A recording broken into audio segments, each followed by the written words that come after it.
সুনাসান পিতেলে গুগু বউ একটা যদি বাড়ি আসে, এ বউরা একটার মধ্যে একটা না করলি পারি রে, সময় কুলোই পাচ্ছি না। বউরা আজকে বউ সাইজে আইসা তুমি স্বামীডারে দখল করছো।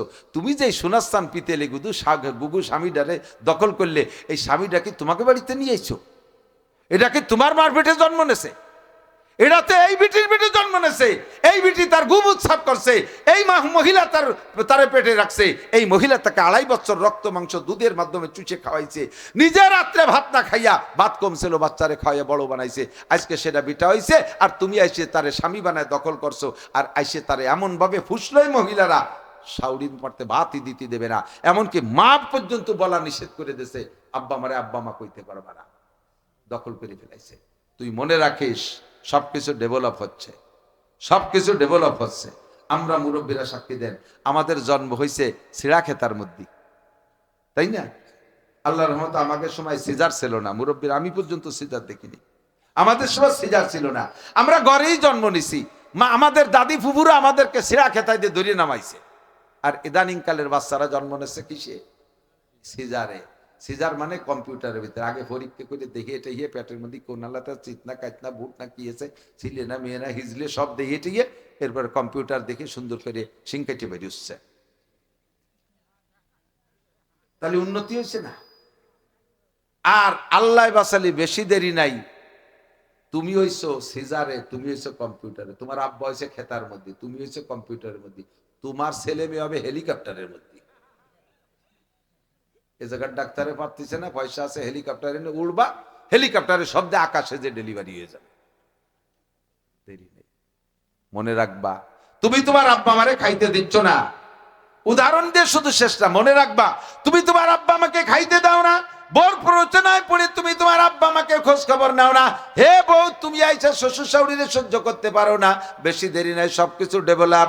তুমি তোমার শাশুড়িরে কাপড় দিচ্ছ না, শ্বশুরে লুঙ্গি দিতে দিচ্ছ না, বেশি দেরি নাই তোমার বিটার বউ আসবে মাত্র 15-16 বছরের মাথায় যাইয়া, তুমিও শাশুড়ি হবা, তোমার বিটার বউ তোমারে শুধু কাপড় দিতে দেবে না পর্যন্ত শেষ না, তোমার পরনের কাপড় খুলে নিয়ে যাবে। আর এই লুঙ্গি আর কাপড় খুলতি হাত দেওয়া লাগবে না, এগুলো সব রিমোট কন্ট্রোল হবে, সবচেয়ে উন্নতি হচ্ছে তো।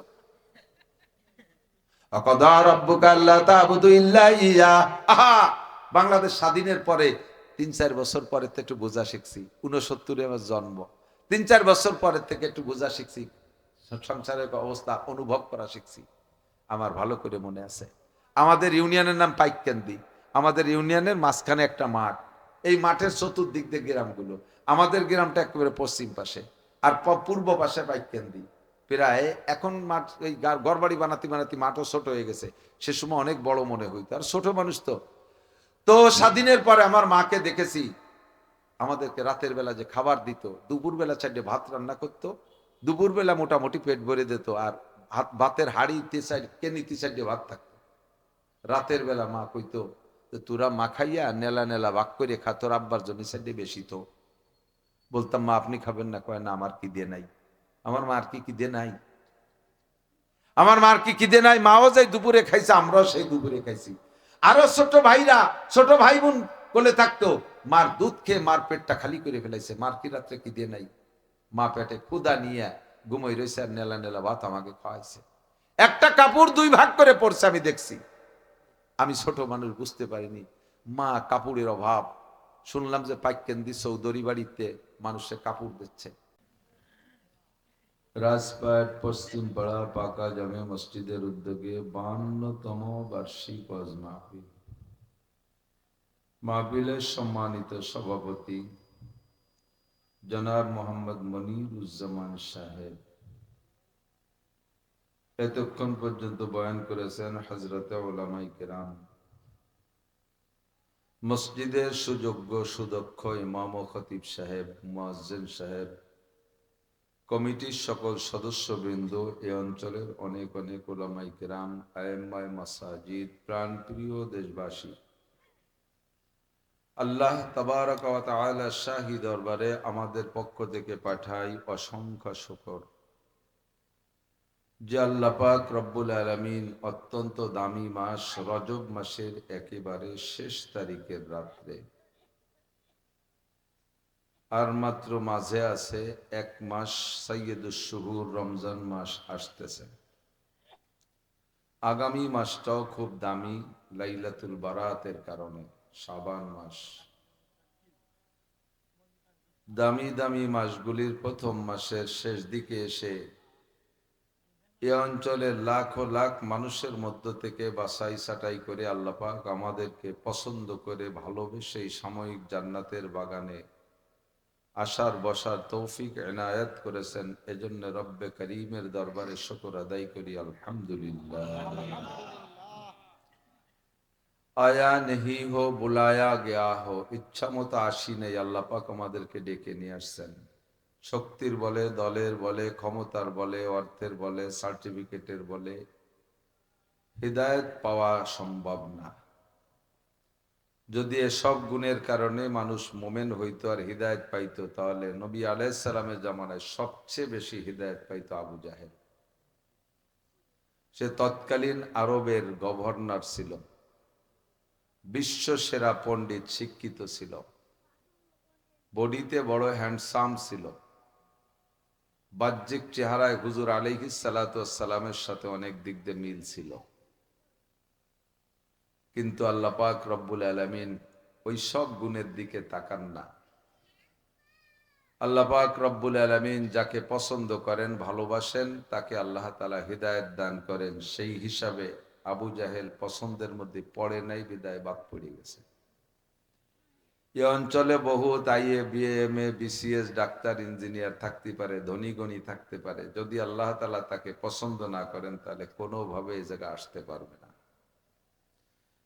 আমরা আসতে পেরেছি বিধায় বুঝতে হবে আল্লাহ পাক আমাদেরকে ভালোবেসেছেন। হাদিসে আছে, মাইয়ুরিদিল্লাহু বিহি খাইরান ইউফাক্কিহু ফিদ্দীন। আল্লাহ তাআলা যার কল্যাণ, কামিয়াবি, মঙ্গল চান, তাকেই আল্লাহ তাআলা দ্বীনের কাজ করার তৌফিক দান করেন।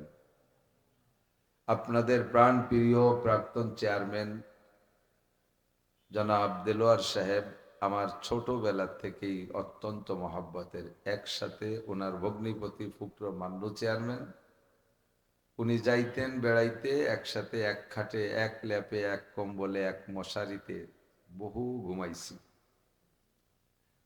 তো তারপরে উনি এসে চেয়ারম্যান হয়েছেন, এরপরে আমিও সেখান থেকে বেরোয় এদিক সেদিক লেখাপড়া করে টরে কর্মজীবন নানান ভাবে সব জায়গায় বিভিন্ন জায়গা ঘুরে ফিরে অবশেষে সাক্ষাৎ হলো 2-3 বছর আগে মনে হয়। তারপরে থেকে আবার সেই ছোটবেলার ভালোবাসা আবার জ্বালাই হয়েছে।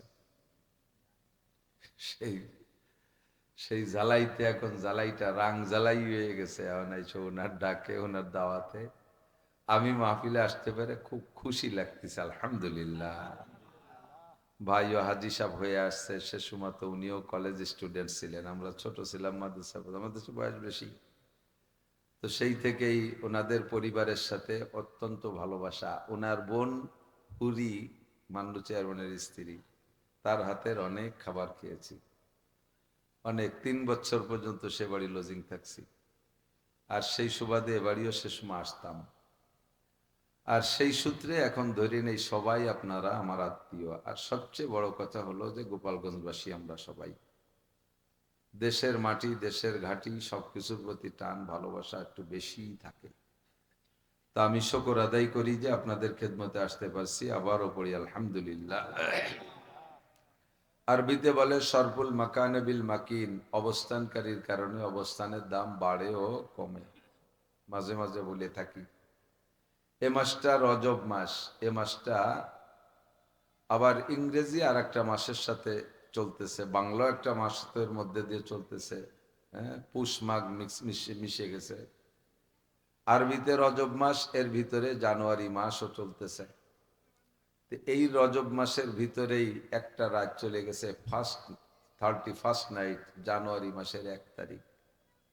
আবার এই রজব মাসের ভিতরে আর একটা তারিখ চলে গেছে, আরবি রজব মাসের 26শে রজব দিবাগত রাত, ওটা গেছে সম্ভবত ইংরেজি জানুয়ারি মাসের 15 তারিখ।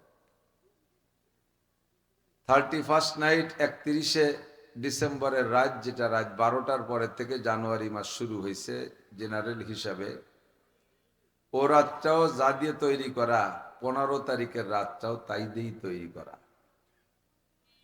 একই জিনিস না রাত, একই জিনিস। তো 31st নাইটটা গেছে এমন একটা রাত, যেই রাত্রে সারা দুনিয়া জুড়ে মুসলমান অমুসলমান হন্যে হয়ে পাগলের মতো নোংরামির দিকে, গুনাহের দিকে দৌড়াইছে। আমি ঢাকা থেকে আসি মাহফিল করে, আসার পথে দেখি বিশেষ করে ভাঙ্গার থেকে নিয়ে যাত্রাবাড়ি পর্যন্ত আরে পাগলের দৌড়। দামি দামি মোটর সাইকেলের গতিও সে ভিন্ন রকম। আমাদের গাড়িও খারাপ না, প্রিমিয়াম নতুন গাড়ি, ভালোই চলে, কিন্তু মোটর সাইকেলের লেজের কাছেও দাঁড়াতে পারি না, কারণ ওদের পিছনে বসা আছে পাওয়ার ব্যাংক। পাওয়ার ব্যাংক চেনেন? যুবকদের মোটর সাইকেলের পিছনে যদি সুন্দরী একটা মাইয়ে বসাতে পারে, তাহলে ওতে খালি পাওয়ার দেয় আর ও খালি চলতে চালে যায়। সেই সন্ধ্যের থেকে নিয়ে রাত 12টা পর্যন্ত দৌড়াদৌড়ি করতেছে। জানোয়ার কোন দিক দিয়ে ঢোকে বাংলাদেশে, 1 জানুয়ারি রাত্রে সারা দুনিয়ায় হাজার হাজার লক্ষ লক্ষ জেনা ব্যভিচার হয়েছে, কত যে অন্যায় দুর্নীতি হয়েছে, ওই রাতটাকে নষ্ট করে ফেলাইছে। আবার আল্লাহ বাসালি সামনে আর একটা রাত আসতেছে, ফেব্রুয়ারি মাসের 14 তারিখ। হ্যাঁ, সেটা কি দিবস? Valentine day. ও রাতটাও এইভাবে, আজকের রাতটাও যাই দিয়ে তৈরি, সে রাতটাও তাই দিয়ে তৈরি থাকবে, কিন্তু রাতটার নাম হচ্ছে ভ্যালেন্টাইন ডে। মানে পশ্চিমা ইউরোপ কান্ট্রির এক ভ্যালেন্টাইন নাম, ওই ভদ্রলোক না কব অভদ্রলোক জানি না, তার নাম হলো ভ্যালেন্টাইন, আন্তর্জাতিক খ্যাতি সম্পন্ন নুস্য। ওর চোখে যেই নারীটাই চয়েস হয় তাকেই ধর্ষণ করে। এভাবে করতে করতে দেশের হাজার হাজার নারীদের সতীত্ব নষ্ট করার কারণে সরকার ক্ষিপ্ত হইয়া পরে ধরে জেলে আটকাইছে। জেলে দেওয়ার পরে জেলখানার মধ্যে এক অন্ধ মহিলারে ধর্ষণ করছে। পরে সরকার কয়, এরে জেল মেল না, ওরে জাহান নামে দিলেও জাহান নামের বিটিকে নষ্ট করে ফেলবে, ওরে ফাঁসি দিয়ে দেওয়া দরকার। ওরে ফাঁসি দিতে দিতে দেশে 14ই ফেব্রুয়ারি, আর এই 14ই ফেব্রুয়ারি দুনিয়ার নুস্যকে আনন্দ দিবস হয়েছে। এটা তাদের একটা ডে হয়েছে, একটা দিবস হয়েছে, উদযাপনের একটা দিনে পরিণত করছে। সেই দিনের নাম রাখছে ঘুরে ফিরিয়ে ভালোবাসা দিবস। মূলত ওটা নুচ্ছর ফাঁসি দিবস। কতক্ষণ এই নুচ্ছমি দিবসটায় রাতটাকে নষ্ট করে ফেলাইছে। আমি মাঝে মাঝে উদাহরণ বলি, এই বোতল, প্লাস্টিকের বোতল, আধা লিটার পানি ধরে, ঠিক না? খালি বোতলের দাম 1 টাকা, 1 টাকা করে কেনে কোম্পানি। তো খালি বোতল, প্লাস্টিকের বোতলের দাম 1 টাকা। যদি 4টে বোতলের একটা বোতলের ভিতরে আধা লিটার মিনারেল ওয়াটার ঢোকান, তাহলে বোতলের দাম হবে 15 টাকা। 15 টাকা নাকি? কিনে তো খাইনি, ভাও খাতি খাতি মনে 20 টাকা। তো এবার 1 টাকা দামের বোতলের দাম হয়েছে কত? পানি ঢুকার কারণে 20 টাকা, ঠিক না? 2 নম্বর আর একটা বোতলের মধ্যে ঢুকাইছেন আধা লিটার ডিজেল। এবার ডিজেলের লিটার 110 টাকা, আধা লিটার ডিজেল ঢুকাইলে বোতলের 1 টাকার বোতলের দাম হয়ে গেছে 55 টাকা, ঠিক না? 3 নম্বর বোতলের মধ্যে ঢুকাইছেন আধা কেজি ঘি, আর ঘির কেজি 1600 টাকা। এবার 1 টাকা দামের বোতলের দাম 800 টাকা, ঠিক কিনা? 4 নম্বর বোতলের মধ্যে মুখ খুলে পেশাব করে মুখ আটকাইতেছে, আধা লিটার পেশাব। এবার বোতলের দাম কয়টা? ওর বডির যে 1 টাকা ছিল তাও শেষ করে ফেলাইছে, ঠিক না? আগের 3টে বোতল যদি আপনার হাতে ধরাই দিয়ে যে বাড়ির দিক যাচ্ছ, একটু আমাকে বাড়ি ধুয়ে যাই, আমার তো একটু জাতি দেরি হবে, না হয় যায় পড়ে হলেও নেবেন। পানির বোতল, তেলের বোতল, ঘির বোতল আর নীতি, তার অপমানের কিছু না। আরো মনে মনে শখ আছে, যার মধ্যে ঘিও আছে, ভাবি দেখো একটু ডেলি নিয়ে যাবেন, কতদিন কিনে খাই না। কিন্তু 4 নম্বর বোতলটা যদি আপনার হাতে দিয়ে বলা হয় যে আমার তো কাশিয়ান অমক ডায়াগনোসিস সেন্টারে সকালে পেশাব টেস্টের কথা ছিল, পেশাব তো ধরছি, ওর মধ্যে যাতে সময় পাচ্ছি না, তুই একটু এনে দিয়ে যাস, 12 টাকা দিয়ে দেবানি, তাও কি নেবেন? হয় তোমার মুদ বইয়ে পয়সা খাতে যাবানি। বাংলা কই উঠবেন, ঠিক কি ঠিক না? একই 1 টাকা দামের বোতল, অথচ এক একটার এক এক রকম মূল্য। কারণ কি? ওর ভিতরে মালের পার্থক্য, ঠিক না? এই জানুয়ারি মাসের 15 তারিখ লাইলাতুল মেরাজ, বিশ্ব নবী দুনিয়ার থেকে আল্লাহ পাক রব্বুল আলামিন তাকে জান্নাতি পরিবহনে চড়াইয়া জিব্রাইল আর মিকাইলের মারফত দুনিয়ার বড় বড় ঐতিহ্যবাহী জায়গাগুলো ঘুরাই দেখাইছেন। সর্বপ্রথম মক্কা থেকে নিয়ে গেছে মদিনায়। মদিনায় যারা গেছেন তারা জানেন মদিনার স্বাদ না দেখলে বোঝানো যাবে না। নবী আলাইহিসসালামকে সর্বপ্রথম মদিনায় এনেছেন এক রাতের কিছু অংশের ভিতরে। রাত দুপুর পর্যন্ত মক্কায় ছিলেন, রাত দুপুরের পরে রওনা দিছে। সেখান থেকে মক্কা থেকে মদিনা 410 কিলোমিটার পথ। উটের পিঠে তৎকালীন নবী আলাইহিসসালামের যাইতে লাগছে 8 দিন। আর এক রাতের কিছু অংশে সর্বপ্রথম মদিনায় গেলেন, 2 রাকাত নামাজ পড়লেন, দেখলেন হিজরত হবে কোথায়, দেখাইলেন এইটা আবু আইয়ুব আনসারীর বাড়ি, এখানে আপনার মসজিদে নববী তৈরি করতে হবে। সবকিছু দেখানোর পরে সেখান থেকে আবার একই টানে নিয়ে চলে গেছে মাদায়েন, হযরত শুআয়ব আলাইহিস সালামের বাড়ি, মুসা আলাইহিস সালামের শ্বশুর বাড়ি। সেটাও ওখান থেকে 2-3 হাজার কিলোমিটার দূর। সে জায়গা যে দেখানোর পরে ফিরে টান দিয়ে নিয়ে গেছে জিব্রাইল বাইতুল লাহাম, হযরত ঈসা আলাইহিস সালাতু ওয়াস সালামের জন্মস্থান ইসরাইল, সেটাও প্রায় 3-3.5 হাজার কিলোমিটার। সেখান থেকে আবার নিয়ে চলে গেছে মিশরে, সেখানে প্রায় 1000 কিলোমিটার দূরে হযরত মুসা আলাইহিস সালাতু ওয়াস সালাম আর আল্লাহ পাক যেই পাহাড়ের উপরে গল্প করেছিলেন জাবালে তুর, সেখানে নিয়ে দেখাইছেন। সব জায়গা 2-2 রাকাত নামাজ পড়ানোর পরে সেখান থেকে টান দিয়ে নিয়েছেন বাইতুল মুকাদ্দাস, ফিলিস্তিন। ফিলিস্তিনে আইসা সমস্ত নবী রসুলদেরকে ইমামতি করে, ফেরেশতাদের ইমামতি করে হুজুর উপরের দিকে গেলেন। যাইতে যাইতে 7 আসমান পার হইলেন, বাইতুল মামুর পার হলেন, সিদরাতুল মুনতাহা পার হইলেন, চলে গেলেন আরশে আজিমে আল্লাহ পাকের সামনে। বৈশা নবী আলাইহিস সালাতু ওয়াস সালাম আর আল্লাহ পাক গোপন আলোচনা, বহুত কিয়ামত পর্যন্ত আনেওয়ালা মানব জাতির কল্যাণ মঙ্গল কিসে হবে, অকল্যাণও কিসের কিসের মাধ্যমে আসবে, সবকিছু হুজুরকে শিক্ষা দিয়ে সূরা বাকারার শেষ 2 আয়াত নিজে জবানে পড়াই দিয়া আমাদের জন্য 5 ওয়াক্ত নামাজ হাদিয়ে দিয়ে আবার দুনিয়ায় পাঠিয়ে দিয়েছিলেন।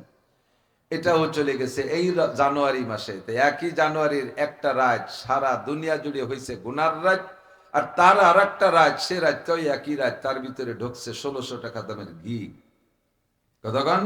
নবী আলাইহিস সালাতু ওয়াস সালামের মেরাজ, এতে রাতটাকে দামি বানাই ফেলাইছে। সেই রজব মাসের শেষ দিক, সামনে আসতেছে আর একটা রাত লাইলাতুল বরাত, 15ই শাবানের রাত। সে রাতটা আল্লাহ পাক রব্বুল আলামিন মুমিনের ভাগ্য তকদির আগামী 1 বছরের বরাদ্দ লিখবে ওই রাত্রে। যে যেমন চেয়ে নিতে পারবেন সে তেমন পাবেন ইনশাআল্লাহ। এরপরে আসতেছে শাহরুর রমাদানাল্লাযী উনজিলা ফীহিল কুরআন। তৃতীয় মাস হলো রমজান মাস, কোরআনে কারীম নাজিল হওয়ার মাস, লাইলাতুল কদরের মাস, কোরআন নাজিল হওয়ার মাস, নবী আলাইহিস সালামের নবুয়তি পাওয়ার মাস। হাজার হাজার দিক দিয়ে রমজান মাসটা 12 মাসের ভিতরে সর্বশ্রেষ্ঠ রাত আমাদের জন্য আসতেছে। রমজান মাস পাইলে রোজা রাখবো তো ইনশাআল্লাহ। হুজুর আলাইহিস সালাতু ওয়াস সালাম এই রজবের চাঁদের 1 তারিখ থেকে হুজুরও বলেছেন, জুমার খুতবার ভিতরেও ইমাম সাহেব বলেছেন, আমরাও সবসময় বলবো। এই মাস 2 মাস চলে যাওয়ার পরে আর এ বয়ান থাকবে না, আবারও স্মরণ করায় দিতে হয়। সকলে মুখস্থ করবেন দোয়াটা, অনেক বড় কিছু না। আল্লাহুম্মা বারিক লানা ফি রজব ওয়া শাবান ওয়া বাল্লিগনা রমাদান। আল্লাহ রজব ও শাবানের বরকত আমাদেরকে নসিব করো, মেহেরবানি করে আমাদেরকে রমজান মাসে পৌঁছিয়ে দিও। জোরে বলেন আমিন। আল্লাহ পাক গোটা সৃষ্টি কায়নাতের ভিতরে অসংখ্য সৃষ্টি করেছেন, যা গুণে শেষ করা যাবে না। মানুষ আর জিন ছাড়া যত সৃষ্টি আছে সমস্ত সৃষ্টিগুলো আল্লাহ তাআলা মানুষের খেদমতের জন্য বানাইছে। কতক্ষণ? আমাকে যে খেদমত করে সে আমার জন্য নিয়ামত, আমাকে যে খেদমত করে সে আমার জন্য নিয়ামত। আর নিয়ামতের সংখ্যা কত? আল্লাহ পাক বলেন, ওয়া ইন তাউদ্দু নি'মাতাল্লাহি লা তুহসুহা। তোমাদের খেদমতের জন্য এত নিয়ামত বানাইছি, তোমরা সারা জীবন ভরে সমস্ত মানুষ গণনা করলে আমার নিয়ামত গুণে শেষ করতে পারবে না। বলি না সুবহানাল্লাহ। ছোট থেকে ছোট, বড় থেকে বড় অনেক নিয়ামতকে আমরা চোখেও দেখি না, তারা আমাদের চোখের আড়ালে খেদমত করে যাচ্ছে। আল্লাহ পাক তাদেরকে আমাদের সেবা খেদমতের জন্য সৃষ্টি করেছেন। সূর্যটা আমাদের খেদমত করে, চন্দ্রটা আমাদের খেদমত করে, আসমান আমাদের উপরে সাদ হয়ে খেদমত করতেছে, তারকা রাজি আমাদের খেদমত করতেছে, জমিন আমাদের খেদমত করে। যেহেতু আল্লাহ পাক নিজেই বলেছেন গুণে শেষ করতে পারবা না, কাজে আমি আর অত দূর রিস্ক নেব না যে কতগুলো বলবো, বলে তো শেষ করতে পারবো না। তবে ছোট বড় যাহা কিছু আল্লাহ সৃষ্টি করেছেন, কোনোটা বানাইতে আল্লাহ পাক হাত ব্যবহার করে নাই। আসমান বানাইছে, এত বড় আসমান, বিগাইরে আমাদিন তারাও না। একটু একটা কাপড়ের প্যান্ডেল বানাইতে দেখেন 3 গলিতে খুঁটি দিয়া লাগছে, ঠিক না? আসমানের কয়টা খুঁটি? একটা খুঁটি আছে। বিগাইরে আমাদিন তারাও না। যে আসমান দেখতেছো এর কোনো খুঁটি নাই, খুঁটিবিহীন আসমান বানাইলো তাও কয়টা? সাবা সামাওয়াতিন তিবাকা, একে একে 7টা আসমান বানাইছে আল্লাহ। 7টা আসমান বানাইতে আল্লাহ হাত ব্যবহার করে নাই। ওয়া ইযা আরাদা শাইআন আইয়াকুলা লাহু কুন ফায়াকুন, যাহা কিছু করার ইচ্ছা করেন কোন শব্দ ব্যবহার করেন হয়ে যায়। কোন সামা আন 7টা আসমান হয়ে গেল সাবা সামাওয়াত, কোন সাবা দিন হয়ে যাও 7টা জমিন হয়ে গেল 7টা জমিন, কোন শামসান সূর্য হও সূর্য হলো, কোন কামারান চাঁদ হও হয়ে গেল, কোন নুজুমান তারকা হয়ে যাও হয়ে গেল, কোন জিন্নান জিন হয়ে যাও সব জিনগুলো তৈরি হয়ে গেল, কোন মালাইকা ফেরেশতা হও হয়ে গেল। এমন করে যত সৃষ্টি আছে সব সৃষ্টিকে আল্লাহ পাক মাত্র কোন শব্দ দিয়ে বানাইছে? শুধুমাত্র 5টা জিনিসকে বিশেষ মোহাব্বত কইরা নিজ হাত দিয়ে তৈরি করেছেন। কয়টি? 5টির ভিতরে 1 নম্বর আল্লাহ পাকের আরশ। আরশ মানে স্টেজ। এখানে একটা স্টেজ আছে, স্টেজের উপরে কয়েকটা চেয়ার আছে। আল্লাহ পাকের একটা স্টেজ আছে, স্টেজটার নাম হলো আরবিতে বলা হয় আরশ। আর ওই আরশের উপরে আল্লাহ পাকের বসার জন্য একটা চেয়ার আছে, চেয়ারের নাম আরবিতে বলে কুরসি। আপনারা আয়াতুল কুরসি পড়েন না? অনেকে আয়াতাল কুরসি, আয়াতাল কুরসি না, আয়াতুল কুরসি। আয়াতুল কুরসি মানে চেয়ারের আয়াত। ওর ভিতরে আল্লাহ পাকের চেয়ারের ডেফিনেশন আছে। সাহাবায়ে কেরামকে নবী পাক বললেন, আল্লাহ পাক রব্বুল আলামিন আরশে আজিমে তার কুরসির উপরে বসেন। ওই আরশ খান আল্লাহ পাক নিজ হাতে তৈরি করেছে। সাহাবায়ে কিরাম জিজ্ঞেস করলেন, ইয়া রাসূলুল্লাহ লানা কুরসি ওয়ালি রাব্বিনা কুরসি, আমাদের তো চেয়ার আছে, আমরা চেয়ারে বসি, আল্লাহ পাক ও চেয়ারে কি বসেন নাকি? আল্লাহর আবার চেয়ার হয় কি কইরা? হুজুর বলেন, জি আল্লাহ পাকের চেয়ার আছে। সাহাবায়ে কিরাম জিজ্ঞেস করলেন, কাইফা কুরসি রাব্বিনা, আমাদের চেয়ারটা তো 1 থেকে 1.5 হাত স্কয়ার, আল্লাহর চেয়ার কত বড়? নবী আলাইহিস সালাম বললেন, ইকরাউ আয়াতাল কুরসি, তোমরা আয়াতাল কুরসি পড়ে দেখো, ওর মধ্যে আছে ওয়াসিয়া কুরসিয়ুহুস সামাওয়াতি ওয়াল আরদ, আল্লাহ পাকের চেয়ার এত বড় এত বড়, 7টা আসমান আর জমিন গোলাকার অবস্থায় আল্লাহ পাকের চেয়ারের নিচে একটা টেনিস বলের মতো পইড়া আছে। আসমানটা কতটুক আমরা জীবন ভরে বলি আর আপনারা ভাষা ভাষা কানে শোনেন। পৃথিবীটা কত বড়, আমরা এই একটুক বাংলাদেশ, বাংলাদেশ কত ছোট, এতটুক বাংলাদেশ। বিশ্ব মানচিত্রে বাংলাদেশ যতটুক জায়গা পাইছে, বাংলাদেশ শব্দটা লিখতেও পুরো বাংলাদেশের মধ্যে ধরে না। বাংলা লিখতে লিখতে বেনাপোল বর্ডারে চলে যেতে হয়, দেশ লিখতে কলকাতা যে লেখা লাগে। এতটুক বাংলাদেশ। আজ 30 বছর রস করে বেড়াই বাংলাদেশে, নিজের গাড়ি নিয়ে বিমানেও চলি, কিন্তু এখনো পর্যন্ত বাংলাদেশের সব জায়গা যাইতে পারলাম না। আর এই বিশাল দুনিয়া কত বড়, দুনিয়াটা কতটুক তার ভিতরে আল্লাহু আকবার, পৃথিবীর চাইতে সূর্যটাই 13 লক্ষ গুণ বড়। আবার এই সূর্যটা থাকে 4র্থ আসমানে, সূর্য তার নিজ কক্ষপথে ঘোরে। পৃথিবীর থেকে 13 লক্ষ গুণ বড় সূর্য। এই সূর্যটা আবার ঘোরে, সূর্যের পাশ দিয়ে আবার পৃথিবী ঘোরে। এই গুল্লির ভিতর দিয়ে চলতেছে।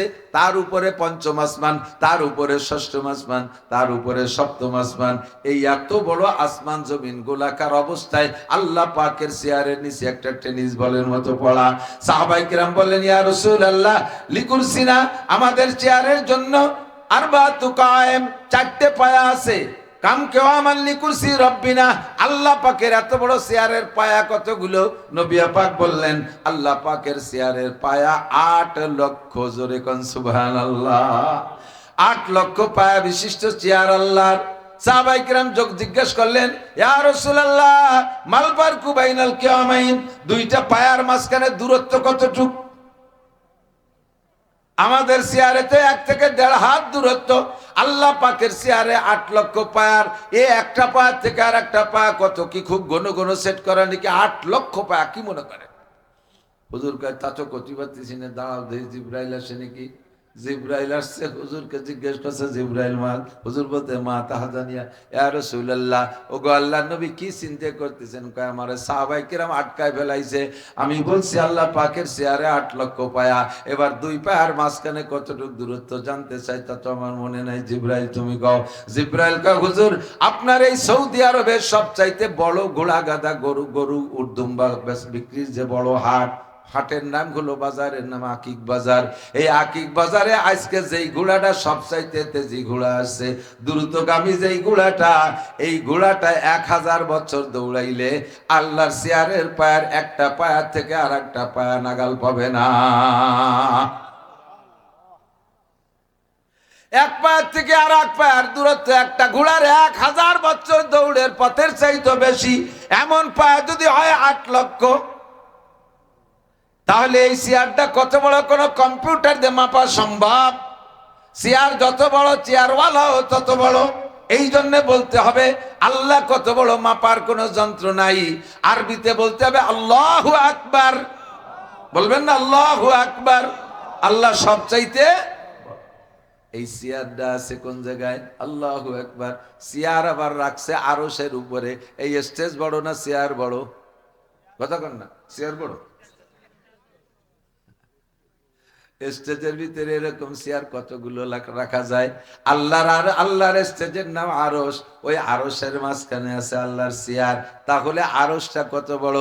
এবার আরশ বহন করে কারা? ওয়াহমিলু আরশা রাব্বিকা ফাওকাহুম ইয়াওমাইযিন সামানিয়া। কোরআনে কারীমের সাক্ষী, আল্লাহ পাকের আরশের আবার 8টা খুঁটি। আরশের খুঁটি 8টা। এই 8 খুঁটিকে 8 জন ফেরেশতা ধরে রাখছে। দুনিয়া যেদিন ধ্বংস হয়ে যাবে, কিয়ামত হয়ে যাবে, আল্লাহ পাক আজরাইল আলাইহিস সালামকে জিজ্ঞেস করবে, আজরাইল কতটুক কি যে কি ধ্বংস হয়েছে? কয় ইসরাফিলের সিংহার পুকে দুনিয়া তছনছ হয়ে গেছে, কিছু নাই। এর মধ্যে মানুষজন আবার কোন জায়গা পলাই টলাই রয়েছে নাকি, দুনিয়াটা ভাই সেটাইছে। আজরাইলকে আল্লাহ সব সাফ করে ফেলাইছে, একটাও নাই। তাহলে আপাতত কারা আছে? কয় নাহনু সালাসাতা আশার, আমরা 12 জন আছি। কয়জন? আমরা 12 জন আছি। কও কিডা কিডা? কয় সামানিয়া, যে 8 জন তোমার আরশ বহন করে রাখছে ওই 8 জন। ওয়া নাহনু আরবা, আর আমরা বড় 4 জন, জিবরাইল মিকাইল ইসরাফিল আজরাইল। 8 আর 4 12 জন। আর তুমি, এই তুমি সহ ফ্যামিলিতে আমরা 13 জন আছি। আল্লাহ পাক বলবেন এক এক করে জিবরাইলতে শুরু করো। জিবরাইলের জান কবজা করো, মিকাইলের জান কবজা করো, ইসরাফিলের জান কবজা করে জমা দাও। বড় 3 ফেরেশতারের জান কবজা করে আল্লাহর কাছে জমা দিয়েছে। এবার কে আলান মা বাকিয়া, এখন কিডা কিডা আছে? কয় নাহনু আশারা, আমরা 10 জন আছি, তুমি আমি আর ওই 8 জন। আল্লাহ পাক বলবেন ওই 8 জনের জান কবজা করে আমার কাছে দাও। আরশ বহনকারী যে 8 জন। আজরাইল বলবে আল্লাহ ওই 8 জন তো তোমার আরশ উঁচু করে রাখছে, তাদেরকে মেরে দিলে তোমার আরশ পড়ে যাবে নিচে। আল্লাহ কয় আজরাইল তুমি বললে কি? তুমি কুলহু সূরা পড়ো, আমি ওই 8 জনের কাছে ঠিকানা। কুল হুয়াল্লাহু আহাদ আল্লাহুস সামাদ পড়েন। কুল হুয়াল্লাহু আহাদ আল্লাহুস সামাদ লাম ইয়ালিদ ওয়া লাম ইউলাদ ওয়া লাম ইয়াকুল লাহু কুফুয়ান আহাদ। তর্জমা কি জানেন নাকি জানি না। কুল হুয়াল্লাহু আহাদ, বলো আল্লাহ কয়জন? জোর হলো না, কয়জন? আরেকটা বার বলেন, কয়জন? আল্লাহুস সামাদ, আমার আল্লাহ সামাদ মানে ওয়া মুকাফেক্কি, কাহারো কাছে ঠিকানা। কতক্ষণ? যদি এই আরশ বহনকারী 8 জনরে মেরে দেওয়ার কারণে, ওদের মারার কারণে যদি আরশ পড়ে যায়, তাহলে তো আল্লাহ পাক ওই 8 জনের কাছে ঠেকা হয়, ঠিক না?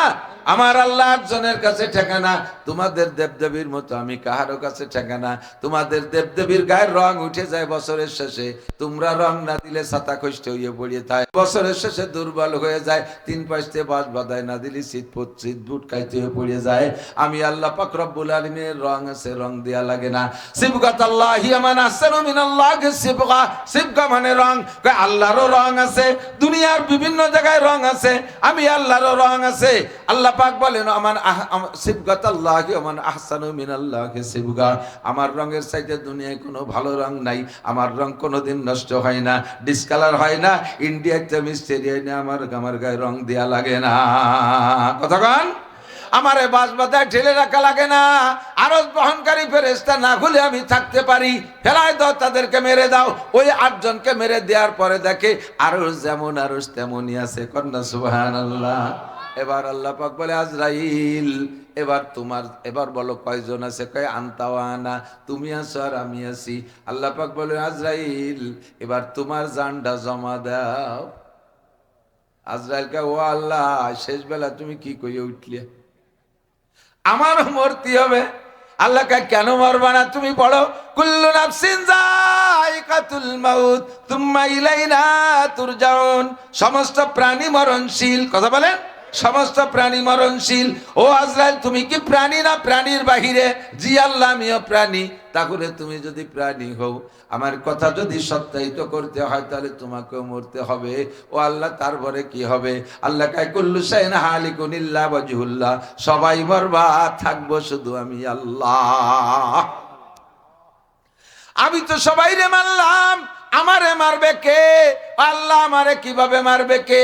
আল্লাহ কায় তোমারে তুমি আত্মহত্যা করবা, তাকে রিভলভার পিস্তল দিয়ে মাথায় গুলি হইলে মারবো? কয় না, ওভাবে না, সিস্টেম শিখাই দে, বুকের উপরে হাত দিয়ে মুঠ করে টান দিবা, বাকি কাম আমি করব। আজরাইল বুকের উপরে হাত দিয়ে মুঠ করে যখন টান মারবে, আল্লাহ পাক বলবে কুন মাইয়াতান, ও জায়গাও সেই একটা শব্দ ব্যবহার করবে, ও আজরাইল তুই মরে যা। হাত টান দেওয়ার সাথে সাথে আজরাইলের জানটা তার হাতের সাথে বেরিয়ে আসবে। আজরাইল এমন ভাবে একটা চিৎকার মারবে, যদি ওই সময় দুনিয়ার সমস্ত প্রাণী বেঁচে থাকতো, আজরাইলের মুখের চিৎকারের শব্দে সমস্ত প্রাণী কলিজা ফাইটা মারা যাইতো। এত বড় বিকট শব্দ দিবে, সব ধ্বংস হয়ে যাবে। আমার আল্লাহ আরশে আজিমে থাকবে, এই আরশটা আল্লাহ নিজ হাতে বানাইছে। আর সমস্ত আসমানি কিতাব লেখার কলম আছে আল্লাহর, মানুষের ভাগ্য তকদির লেখার একটা কলম আছে। আরশ কুরসি লৌহ কলম, শুনছেন না আপনারা? লৌহ কলম, লৌহ মানে আল্লাহ পাকের কাছে একটা সিলেট আছে, একটা ব্ল্যাক বোর্ড আছে, বোর্ড আছে, ওই বোর্ডের ভিতরে সমস্ত আসমানি কিতাব জমা আছে। আর এই আসমানি কিতাব লেখার জন্য যে কলমটা আল্লাহ নিজ হাতে তৈরি করেছেন। 2 নম্বর 3 নম্বরে 8টা জান্নাতের মধ্যে জান্নাতে আদন নামে একটা জান্নাত আছে। এইটা আল্লাহ বড় সুন্দর কারুকার্য করে নিজ হাতে বানাইছে। যদিও জান্নাতুল ফেরদাউস সর্বসেরা, তবে জান্নাতে আদনটা বানাইছে আল্লাহ হাত দিয়া। 2 নম্বর 3 নম্বর 4 নম্বর, মুসা আলাইহিস সালামের তাওরাত কিতাব লিখেছিলেন আল্লাহ পাক নিজ হাত দিয়া। জবরজাত পাথরে মুসা নবীর হাতের 12 হাত লম্বা ছিল, 8 হাত চওড়া ছিল, 1000 খণ্ড ছিল, পাথরের কিতাবখানা ছিল। আল্লাহ পাক প্রত্যেক এক এক খণ্ডের ভিতরে 1000 করে আয়াত লিখেছে। 10 লক্ষ আয়াত বিশিষ্ট কিতাবখান লিখে নিজ হাতে জিবরাইলের সাথে আরো 69 জন ফেরেশতা দিয়া মুসা আলাইহিস সালামের কাছে নাজিল করেছিলেন। এই কিতাবের মূল কপিতে এত ওজন, ওয়াহমিলু আসফারাহা 70 জামালান। মুসা আলাইহিস সালামের জামানার শক্তিশালী উটের 70টা উট লাগতো কিতাব বহন করতে। এটা আল্লাহ নিজ হাতে লিখছে। 5 নম্বরে আল্লাহ পাক আদম আলাইহিস সালামকে বানানোর জন্য সিদ্ধান্ত নিলেন, ফেরেশতাদেরকে নিয়ে একটা মত বিনিময় বৈঠক করলেন। বললেন ফেরেশতাদের কাছে, হে ফেরেশতা মণ্ডলী, ইন্নী জাইলুন ফিল আরদি খলিফা, আমি আল্লাহ পাক রব্বুল আলামিন স্রষ্টা, এই জগতের সৃষ্টিকর্তা আমি। দুনিয়াকে পরিচালনা করার দায়িত্ব আমার, দায়িত্ব পালনার্থে আমার উচিত ছিল জমিনে যাইয়া একটা সিংহাসন বানাইয়া ওখানে একটা চেয়ার বানায় বসবো, দুনিয়াকে শাসন করব। কিন্তু আমি রব্বুল আলামিনের ব্যক্তিত্বের পরিপন্থী, ক্ষুদ্র দুনিয়াকে পরিচালনা করার জন্য জমিনে যে সিংহাসন পাইতে বসে, এটা আমাকে মানায় না। আমি থাকবো আরশে আজিমে, আমার পক্ষ থেকে অ্যাসিস্ট্যান্ট আর নায়েব, আমার পক্ষ থেকে প্রতিনিধি একটা দল থাকবে, ওই দলটা দুনিয়া পরিচালনা করবে। এমন একটা জাতি আমি বানাইতে চাই। ফেরেশতা তোমাদের মতামত কি? ফেরেশতারা আংশিক জিনদের পরিচালনা করার কারণে তাদের অভিজ্ঞতার আলোকে তারা বললেন, আতাজালু ফিহা মাইয়ুফসিদু ফিহা ওয়া ইয়াসফিকুদ দিমা, ও আল্লাহ, তুমি কি আবার জিনদের মতো পরবর্তীতে আবার এমন একটা জাতি বানাইতে চাও যেই জাতি ভাইতে ভাইতে খুনোখুনি করবে, বাপ বেটায় খুনোখুনি করবে, স্বামী স্ত্রী খুনোখুনি করবে, নিজেরা গন্ডগোল করবে, আধা হাত জায়গা নিয়ে গ্যাঞ্জাম কইরা লক্ষ লক্ষ টাকা কোর্ট কাছারিতে ফেলাবে। এই সামান্য ক্ষমতার দ্বন্দ্বে তারা একে অপরকে মারামারি করবে, এমন একটা ফিতনা ফাসাদকারী জাতি কি তুমি আবার বানাইতে চাও? আল্লাহ পাক বললেন, ইন্নী আ'লামু মা লা তা'লামুন, ও ফেরেশতারা, এদের ব্যাপারে আমি যা জানি তা তোমরা জানো না।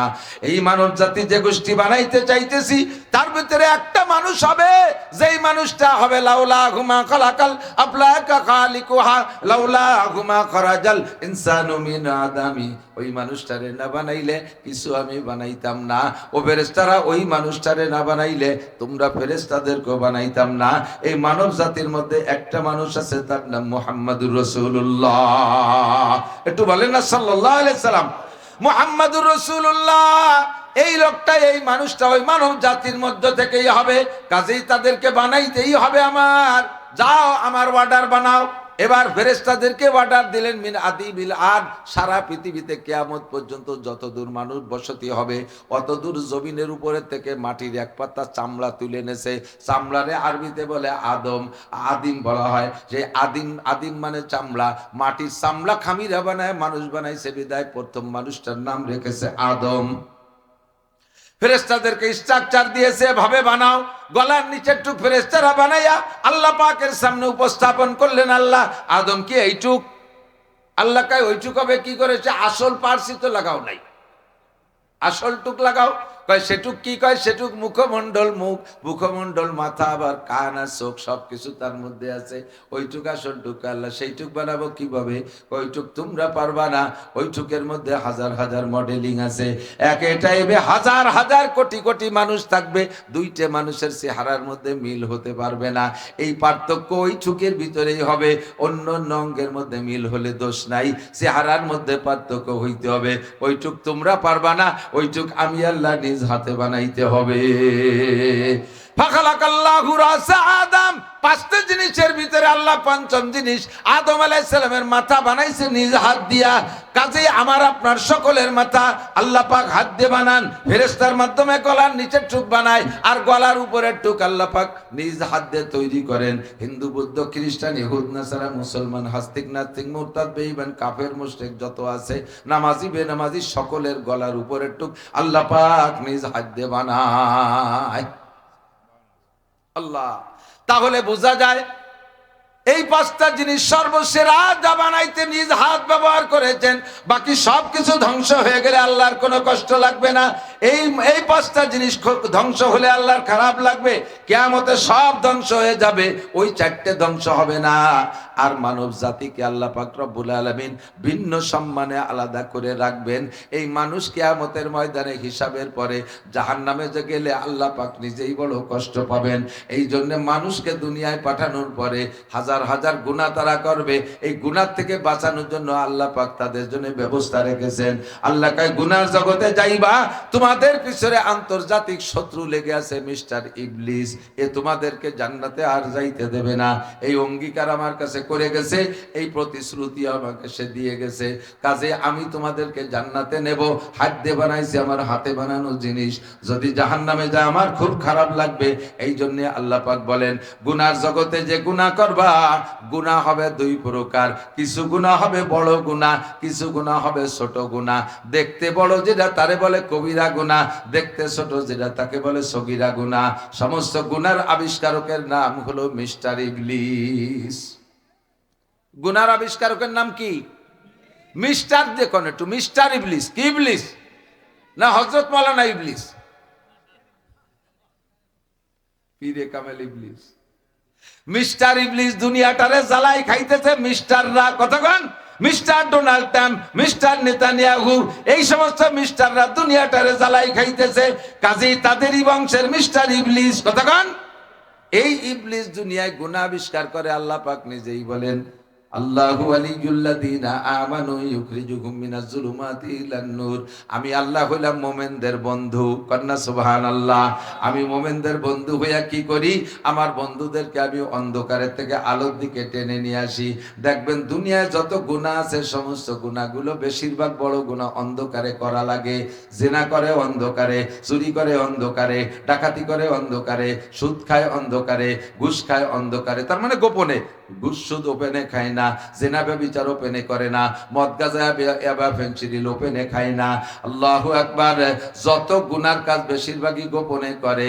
আর এই গোপনের গোপন মানে অন্ধকার। মানুষকে আলোর দিকে অন্ধকারের দিকে নিয়ে, আলোর থেকে অন্ধকারের দিকে নেয় শয়তানে। আর আল্লাহ পাক বলেন আমি আল্লাহ পাক যার বন্ধু, মোমেনের বন্ধু, আমি মোমেনদেরকে, আমার বন্ধুদেরকে অন্ধকারের থেকে আলোর দিকে নিয়ে আসি, গুনার থেকে ভালোর দিকে নিয়ে আসি। যত ইবাদত আছে সমস্ত ইবাদত গুলো ওপেনে করা যায়। টুপি ইবাদত ওপেনে পড়ি, দাড়ি ইবাদত ওপেনে রাখি, খোলামেলা রাখি, জামা জুব্বা পাগড়ি ইবাদত এগুলো খোলামেলা করি, মেসক করা ইবাদত খোলামেলা করি, নামাজ পড়া ইবাদত খোলামেলা করি, ওক্তীয় নামাজ খোলামেলা, আরে ঈদের নামাজ ওপেনে করি, জুমার নামাজ ওপেনে আদায় করি, হজ ওপেনে আদায় করি। সব ইবাদত গুলো ওপেনে করা যায়। কথা বলেন ঠিক কি ঠিক না? আলোর দিকে নিয়ে আসি আমার বন্ধুদেরকে। আর শয়তান হলো বেঈমানদের বন্ধু, সে তার বন্ধুদেরকে অন্ধকারের দিকে নিয়ে যায়। শয়তান দুনিয়ায় সমস্ত গুনাহের আবিষ্কারক, মদ গাঁজায় আবার যত সাজা কিছু আছে সবকিছুর আবিষ্কারক হলো শয়তান। এই গুনাহকে দুই ভাগে ভাগ করা হয়েছে, কিছু গুনাহ বড় বড় দেখা যায় আর কিছু গুনাহ ছোট, চোখের সামনে পড়ে না, বাকি সেগুলো গুনাহ। একটু মনে রাখতে হবে, ছোট হোক আর বড় হোক সবই গুনাহ, আল্লাহর নাফরমানি। ছোট গুনাহ বড় গুনাহ সব গুনাহ কি? আল্লাহর নাফরমানি। 1 কেজি পায়খানা নাপাক, 1 কেজি পায়খানা 100 টাক তো নাপাক না, 1 তোলা পায়খানা তো নাপাক না, নাপাক। অল্প একটু তো সগিরে গু, সগির মানে ছোট। অনেকখানি পায়খানাও যেমন নাপাক, অল্প নাপাক পায়খানাও তেমন নাপাক। অনেকখানি পায়খানা কাপড়ে লাগা অবস্থায় নামাজ হয় না, 1 তোলা পায়খানাও যদি কাপড়ে লাগানো থাকে, গায়ে লাগানো থাকে, নামাজ হয় না। উভয়টাই অন্যায়। বড় একটা সাপও সাপ, ছোট একটা সাপও সাপ। 4 হাত লম্বা একটা কেউটো সাপে যদি কামড় দেয় মানুষ মরে। সাপে কাটা মানুষে মরতে দেখছেন কি দেখেন নাই? শুনছেন, দেখছেন? 4 হাত লম্বা সাপে কামড় দিলে মানুষ মরে। আর 1 বিঘেতে একটা সাপে কামড়ালি তো মরে না? মরে, মরে। অতি সগিরে সাপ। কবিরে সাপে কামড়াইলেও মারে, সগিরে সাপে কামড়াইলেও মারে। এটা যেমন, তাহলে আল্লাহ পাক বলেন কবিরা গুনার কারণে, একটা কবিরা গুনার কারণে 7000 বছর জাহান্নাম, একটা সগিরা গুনার কারণে 7000 বছর জাহান্নাম। সগিরা গুনাহ 7000 বছর জাহান্নাম, কবিরা গুনার কারণে 7000 বছর জাহান্নাম। যেহেতু বান্দারে আমি নিজ হাতে বানাইছি, কাজেই তাদের একটু সহযোগিতা আমার পক্ষ থেকে আলাদাভাবে হবে। আল্লাহ পাক বলেন ইনতাজতানিবু কাবায়ের, এই কবিরা গুনাহ থেকে যদি তুমি বেঁচে চলতে পারো, নুকাফির আনকুম সাইয়্যাতিকুম, অর্ধেক গুনার দায়িত্ব আমি নিলাম। আমি তোমার জীবনের সমস্ত সগীরা গুনাহ বিনা তওবায় মাফ করে দেব। তুমি কবিরা গুনার থেকে বাঁচবা। কবিরা গুনার দায়িত্ব তোমার কাছে, সগীরা গুনার দায়িত্ব আমার কাছে। বিচার কিন্তু দুইয়েরই সমান, তবে তোমারে দিছি কবিরা গুনার দায়িত্ব। হয়তোবা আপনি বলবেন আল্লাহ সগীরা গুনার দায়িত্ব তুমি না নিয়া, তুমি কবিরা গুনার দায়িত্ব নিয়ে আমাকে সগীরা গুনার দায়িত্ব দিলে ভালো হইতো। আল্লাহকে এটা না বুঝে বলতিছো, ও বান্দা, বড় একটা সাপ, 4 হাতে একটা সাপে যদি কামড় দিতে যায় তখন সে কিন্তু ফনা তোলে, ফনা তোলে না? ফস করে একটা শব্দ হয় না? সাপটা যত বড় হয় ফনাটা তত বড় হয়, ফসটা তত জোরে হয়। ফস করে শব্দ দিলি কানে আসে, উঁচু একটা ফনা দেখলি চোখে পড়ে, লাফ দিয়ে জাম করে আত্মরক্ষা করা যায়, ঠিক না? সাপটা বড়, ফনা তুলছে, চোখে পড়ে, দেখা যায়। ফস করে শব্দ দিচ্ছে, শব্দটাও জোরে, কানে আসে, লাফ দিয়ে সরে যাওয়া যায়। কিন্তু একটুক একটা সাপ, ওর ফনা ইবা কটুক, ওর ফস ইবা কটুক, ও দেখাও দেন, আবার কামড় দিলি তো একই টাইমই মরে, ঠিক না? ও লুঙ্গির মধ্যে ভেসায় থাকতে পারে, ও জাঙ্গির মধ্যে যে বসে রয়েছে ভরিয়ে ফেলাই দিচ্ছে, তাল দিয়ে মেরিয়ে দিচ্ছে। জুতোর মধ্যে ধুয়ে বসে থাকতে পারে, মোজার মধ্যে বসে থাকতে পারে, বালিশের তলে ঢুকে বসে যায়, টুকটাতে বালিশ উঁচু নিচে হয় না, আবার রাতের বেলা সময় মতো মারিয়ে দিচ্ছে। তাহলে বড় সাপের থেকে বাঁচা সহজ, ছোট সাপের হাত থেকে বাঁচা কঠিন। কবিরা গুনাহ চোখের সামনে পড়ে, দেখায় দেবে একটা একটা করে, কবিরার থেকে জাম দিয়ে সরে যেতে পারেন। সগীরা গুনাহ থেকে বাঁচা বড় কঠিন, ওটা কিভাবে কিভাবে যে হয়ে যায় টের পাওয়া যায় না। এই জন্য আল্লাহ কয় বান্দা, তোরে নিজ হাতে বানাইছি বেশ জাহান্নামে দেওয়ার জন্য না, তোরে বানাইছি জান্নাতে দেওয়ার জন্য। সগীরা গুনাহ তোর হয়েই যাবে, তোর পিছনে আন্তর্জাতিক খ্যাতি সম্পন্ন শয়তান শত্রু লাগিয়ে আছে, সগীরা কবিরা সব গুনাহ করাবে। সগীরা গুনাহ ছোট সাপের দায়িত্ব আমি নিলাম, ওগুলোকে আমি পিটাই মারবো। বড় সাপগুলো থেকে তোমাকে তুমি বাঁচাও। ইনতাজতানিবু কাবায়ের, কোরআন শরীফের আয়াত, ইনতাজতানিবু কাবাইরা মা তুনহাউনা আনহু, যে সকল বড় বড় কবিরা গুনাহ থেকে তোমাকে নিষেধ করা হয়েছে, যদি তুমি তার থেকে বেঁচে থাকতে পারো, আল্লাহ কয় নুকাফির আনকুম সাইয়্যাতিকুম, তোমার জীবনে যত সগীরা গুনাহ হবে সমস্ত সগীরা গুনাহ আমি আল্লাহ তাআলা বিনা তওবায় ক্ষমা করে দেব। জানতে চাইলাম একেবারে ফ্রি মাফ করবা না, কোনো সিস্টেম আছে? আল্লাহ কয় একটু সিস্টেম আছে। কয় সিস্টেমটা কি? কয় ওয়াকিমিস সালাতা তারাফাইন নাহারি ওয়া যুলাফাম মিনাল লাইল ইন্নাল হাসানাতি ইউযহিবনাস সাইয়্যাত যালিকা যিকরা লিয-যাকিরিন। আল্লাহ কয় সিস্টেমটা হলো দৈনন্দিন 5 ওয়াক্ত নামাজ। একটু বলেন কয় ওয়াক্ত? জোর হলো না, নামাজ কয় ওয়াক্ত পড়েন তো? কয় ওয়াক্ত? 5 ওয়াক্ত। যারা 5 ওয়াক্ত নামাজ পড়েন তারা জানেন 5 ওয়াক্ত। আর একদল আছে শুকুর আলী মুসল্লি, খালি শুক্রবারে পড়ে। আল্লাহু আকবার। 5 ওয়াক্ত নামাজ মস্ক কেন করাইলাম? একদল ফিতনাবাজ বের হইছে আমাদের মধ্যে, ভিতরে ভিতরে ঢুইকা গেছে সব জায়গা, তাদের নাম দিতে তারা আহলে কোরআন। একদল আছে আহলে হাদিস, নাম শুনছেন না? এই ঘন ঘন কানে থাবা মারে নামাজের মধ্যে। রমজান মাস আসতেছে আর আহলে হাদিসের ইউটিউবের ভিতর দিয়া মিডিয়ার মাধ্যমে আপনাদেরকে তশকিল শুরু করে দেবে। তারাবির নামাজ 20 রাকাত না 12 রাকাত না 8 রাকাত। ওরা বলবে তারাবির নামাজ 8 রাকাত, তারাবির নামাজ 20 রাকাত না। মুসলমানকে তারাবির নামাজ 12 রাকাত নামাজ বাদ দিয়া 8 রাকাতের ভিতরে নিয়ে আসার জন্য এখন থেকে তারা পাইতারা চালাইতেছে আহলে হাদিস। তারাবির নামাজ জোরে কোন কয় রেখাত এসে গেলে টুকু হয়ে যায়, হয়তো রোজার আগে আর আসতে সুযোগ পাবো না, কাজেই বলে যাই। ওরা তো ফেতনাবাজরা ফেতনা ঢুকবে। তারাবির নামাজ কয় রেখাত? 20 রেখাত। যদি তারাবির নামাজ ওদের কথা মতো 8 রেখাত পড়েন, এদিক তাকান, তারাবির নামাজ বলে নামাজ নেই, বলা হয় কিয়ামুল লাইল, রাতের নামাজ। রাতের নামাজ হাদিস দ্বারা প্রমাণিত। সাহাবাই কেরাম 20 রাকাত পড়েছেন, তাবেঈনরা 20 রাকাত পড়েছেন, তাবেঈনরা 20 রাকাত পড়েছেন। বিশেষ করে হযরত ওমরের থেকে নিয়ে এখনো পর্যন্ত মক্কা মদিনার বড় 2 মসজিদে 20 রাকাত তারাবি ইমামের মাধ্যমে খতম তারাবি পড়ানো হয়। হযরত ওমরের থেকে এটা নিয়মতান্ত্রিকভাবে চালু হয়ে গেছে। সাহাবাই কেরামরা এভাবে 20 রাকাত পড়েছেন। কিন্তু দুঃখের বিষয় হলো ওরা নাকি পাইছে 8 রাকাত। এবার আসেন একটু ছোট্ট করে যুক্তির মাধ্যমে বলে চলে যাই। হাদিসের ইবারত বলতে গেলে সময় লাগবে। আপনার তারাবির নামাজ যদি অরিজিনালি 20 রাকাত হয়, অরিজিনালি 20 রাকাত হয়, আর ওদের কথায় যদি 8 রাকাত পড়েন, তাহলে কয় রাকাত কম থেকে যাবে? 12 রাকাত। এমনি কত ফরজ নামাজ মাইর যাচ্ছে, এর জ্বালায় টিকতে পারবো না, ভাষার চামড়া ছুটি ফেলাইতে 12 ইয়ে। এরপরে যদি এবার তারাবি 12 রাকাতের দায় ঠিক যায়, তাহলে যে পার হবো কিভাবে? আমার এই তারাবির নামাজ যদি 20 রাকাতই হয় আর ওদের কথায় 8 রাকাত পড়ি, 12 রাকাত কোত্থেকে পাবো? যদি তারাবি 8 রাকাতই হয় আর আমরা পড়ছি কয় রাকাত? 20 রাকাত, তাহলে 8 রাকাত জমা দিয়ে আর 12 রাকাত পকেটে থেকে যাবে, অন্য কাজে লাগাতে পারবো। কতক্ষণ? আপনি ঢাকা যাবেন, একজনের কাছে শুনছে ঢাকা জাতি কয় টাকা লাগে, কয় যে ঢাকা জাতি লাগে 350 টাকা। উনি গেছিল হলো 15-16 বছর আগে, সেই সময় 350 লাগতো, উনি তাই কয়ে দিয়েছে। আর একজন নগদে গেছে, সে কয় যে ঢাকা জাতির যাইতে লাগে এসি গাড়িতে গেলে 700 টাকা, নরমালে গেলে 500 টাকা। আল্লাহ, তো যাইতে আসছে 2000 টাকা নিয়ে গেলি পরে মোটামুটি ভালোভাবে আসা যায়, আসার সময় কিছু নিয়ে আসা যায়, ঠিক না? যদি আপনি 350 হিসেব করে 700 টাকায় নিয়ে যান, যাওয়া আসা 700 টাকা, তাহলে আপনার যাওয়া হবে 700 টাকা, আসার সময় কি এনবেন? গাবতলি বা যাত্রাবাড়ি ভাঙ্গা তাল পাইতে বসে থাকুন, ওটা আদৌ বাড়ি যেতে হবে। যদি কেউ দিল তো ভালো, আর না দিলি তো কপাল পড়লো। আর হাসরের মাঠে আব্বার কাছেও 10 টাকা চালি দেবে না, মায়ের কাছে চাইলেও দেবে না। কতক্ষণ? যদি আপনি 2000 টাকা নিয়ে যান ঢাকায়, তাহলে যাওয়া আসার পরে আপনার কাছে 200-400-600 টাকা থেকে যাবে। আসার সময় ছেলে মেয়ে যেন তিলিয়ে খাজা মাজা গাড়ির মধ্যে অনেক কিছু বেছে, তা কিছু নিয়ে আসতে পারবেন। সেম কোয়ালিটি যদি আপনার 20 রাকাত পড়া থাকে তারাবির নামাজ, আর নবী কয় যে না 8 রাকাত করে জমা দাও, তাহলে 8 রাকাত করে জমা দেওয়ার পরে আমার কাছে 12 রাকাত থেকে যাবে, তাই আমি তিলিয়ে খাজা মাজা কিনে খাতে পারবো।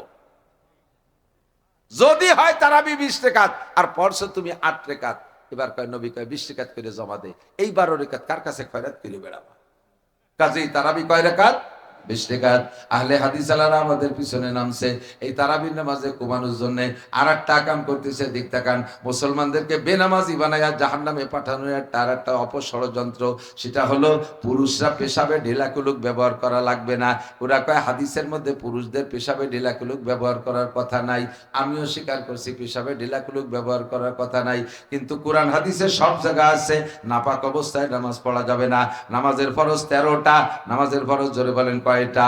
আর কানা কান 13 ফরজ। 1 নম্বরে শরীর পাক, বলেন 1 নম্বরে শরীর পাক, 2 নম্বরে কাপড় পাক। 1 নম্বরে শরীর পাক, 2 নম্বরে কাপড় পাক। শরীর আর কাপড় না পাক থাকলে নামাজ হবে? হবে নামাজ হবে না।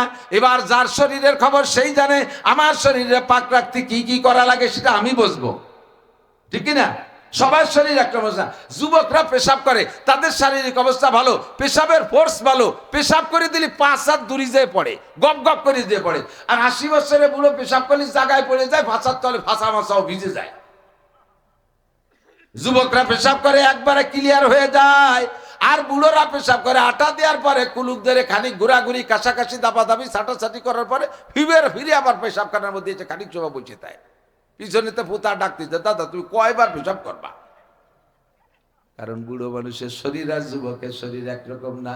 তেমনই পশ্চিমাদের শারীরিক অবস্থা আর আমাদের শারীরিক অবস্থা একরকম না। কতক্ষণ ওরা শুকনো শুকনো খাবার খায়, ঘোড়ার মতো কড়ি কড়ি পায়খানা করে। ওদের 3টে ঢিলার 1 বদনা পানি হইলে যথেষ্ট। নবী পাক 3 ঢিলার 1 বদনা পানি বাথরুমে ব্যবহার করতেন, এর চেয়ে বেশি হুজুর নিতেন না।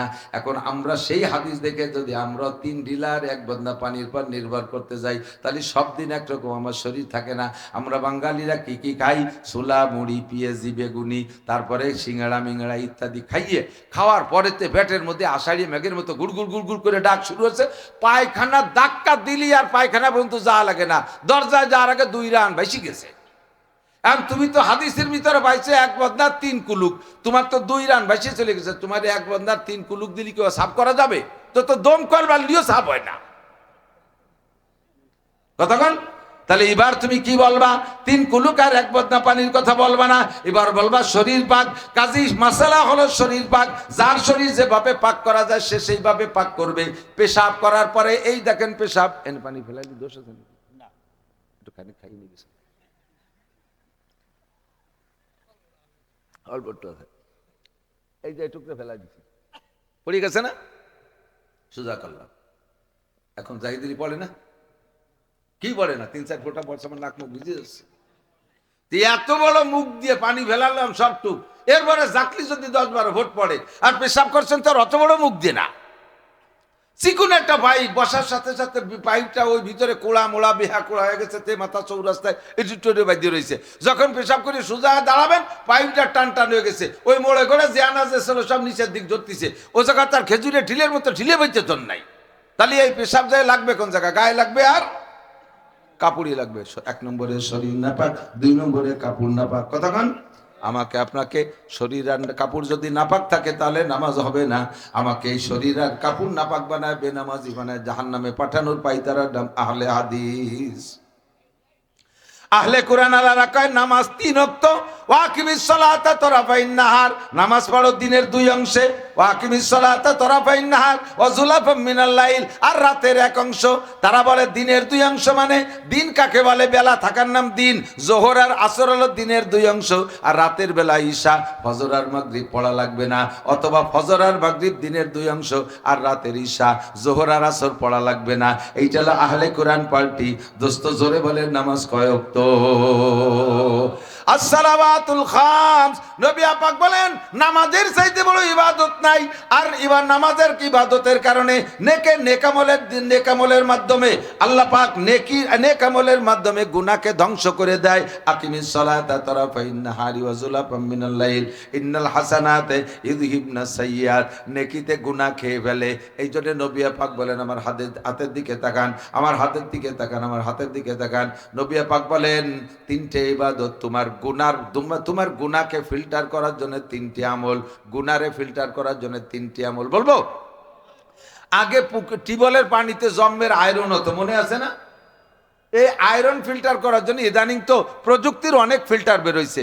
আগে আমার মনে আছে ফুকরো পড়াইছে সে আমলে এই আয়রন কলা পানিরে ফিল্টার করতাম মাইটি হাড়ির ফিল্টার দিয়ে, 6টায় দিয়ে ফেরেম বানাইয়া 5টা হাড়ি, উপরের হাড়ির ভিতরে টিউবওয়েলের আয়রনওয়ালা পানি, তার তলা ভুটো 2 নম্বর হাড়ির ভিতরে দিতাম বালির হাড়ির তলা ভুটো করে, নিচে 3 নম্বর হাড়িতে কয়লা, তার শিরার তলাও ফুটো থাকতো। 4 নম্বর হাড়ির ভিতরে দিতাম পাথর, তার তলাও ছিদ্র। 5 নম্বর নিচে আর একটা হাড়ি পাততাম, ওইটার ভিতরে এসে পানি জমতো। এই পানি আয়রন, আর্সেনিক, লবণ মুক্ত, সব দিক দিয়ে খুব ফ্রেশ, একটা ডিস্টিলেটর হয়ে যেত। এই পানিতে ব্যাটারিও চার্জ দেওয়া যাইতো, এত সুন্দর পানি। তো পানির আয়রন মুক্ত করার জন্য যেমন 3 হাড়িতে ফিল্টার, আপনার আমল নামাকে ফিল্টার করার জন্য আল্লাহর নবী 3টে ফিল্টারের ব্যবস্থা রাখছে। 1 নম্বরে আসসালাওয়াতুল খামস, সারা বছর পরে যত গুনাহ করবা সগীরা গুনাহ, যত সগীরা গুনাহ করবা সগীরা গুনাহ ক্ষমা করার জন্য 1 নম্বরে 5 ওয়াক্ত নামাজ। আমার হাতের দিকে তাকান, আঙ্গুলরে ফাঁকা করলে আঙ্গুলের সেটিং এমন হয়, 5টা আঙ্গুলের ফাঁকা কিন্তু সমান না। এই বৃদ্ধাঙ্গুলের মাথায় ফজরের রক্ত, শাহাদত আঙ্গুলের মাথায় জোহর, আসর মাগরিব ঈশা, কেনি আঙ্গুলের মাথায় ঈশা। এইটা যদি ফজর হয় আর এইটা যদি ঈশা হয় তাহলে ঈশার থেকে ফজর পর্যন্ত সারা রাতের একটা লম্বা গ্যাপ। কতক্ষণ? ফজর আর জোহরের মাঝখানে মাঝারি গ্যাপ, আসর মাগরিব ঈশা পর্যন্ত ছোট্ট ছোট্ট গ্যাপ, এবার ঈশা আর ফজর পর্যন্ত সারা রাতের লম্বা গ্যাপ। নবী পাক বলেন, 1 নম্বর ফিল্টার বালির হাড়ি, তোমার 5 ওয়াক্ত নামাজ। যেই ব্যক্তি 5 ওয়াক্ত নামাজ পড়বে, 2 নামাজের মাঝখানে যত সগীরা গুনাহ হবে, 2 নামাজের সমস্ত সগীরা গুনাহ খেয়ে শেষ কইরা দিবে। 1 নম্বর ফিল্টার। 2 নম্বর ফিল্টার হলো শুধু বালিতেই ফিল্টার পূর্ণ হয় না, কয়লার হাড়িও লাগে। কতক্ষণ? কয়লার হাড়িও লাগে। এবার 2 নম্বর কয়লার হাড়ি হলো, গত জুমায় নামাজ পড়েছো, আগামী জুমায় নামাজ পড়বা, 2 জুমার মাঝখানে 6 দিন, 2 জুমার মাঝখানে 6 দিন। হুজুর বলে ওয়াল জুমুয়া তুইলাল জুমুয়া, গত জুমার আগামী জুমা নামাজ পড়বা, মাঝখানে 6 দিনে যত গুনাহ আছে সব গুনাহ শেষ। এগুলো সগীরা গুনাহ, এগুলো সব সগীরা গুনাহ শেষ হবে। এরপরে 3 নম্বর ফিল্টার, 3 নম্বর হাড়ি তোমার পাথরের হাড়ি। এইটা হলো রমাদান, ইলা রমাদান। গত রমজানে রোজা রেখেছেন, আগামী রমজান পাইলে রোজা রাখবেন। অর্ধেকে রাখবেন না, সুর ভালো না, হ্যাঁ? রমজান পাইলে রোজা রাখবেন। আল্লাহ তৌফিক দিকে একটু হাত দেখাই। আল্লাহ তুমি আমাদেরকে রমজান মাসে পৌঁছাইয়া দাও, বলেন আমিন। আল্লাহুম্মা বারিক লানা ফি রজব ওয়া শাবান ওয়া বাল্লিগনা রমাদান। রমজানে পৌঁছাইয়া দাও। আমরা রমজান যদি পাই ইনশাআল্লাহ রোজা রাখবই। বলেন রোজা রাখবই। রোজার সাথে হলো রাখবই ইনশাআল্লাহ। হলো রমজান মাস পাওয়ার সাথে সম্পর্ক। এই রজব মাস শুরু হয়েছে, আমার এক স্বাস্থ্য ভাই মুসা মজুমদার, আজকে তারে সকালবেলা দাফন করছি।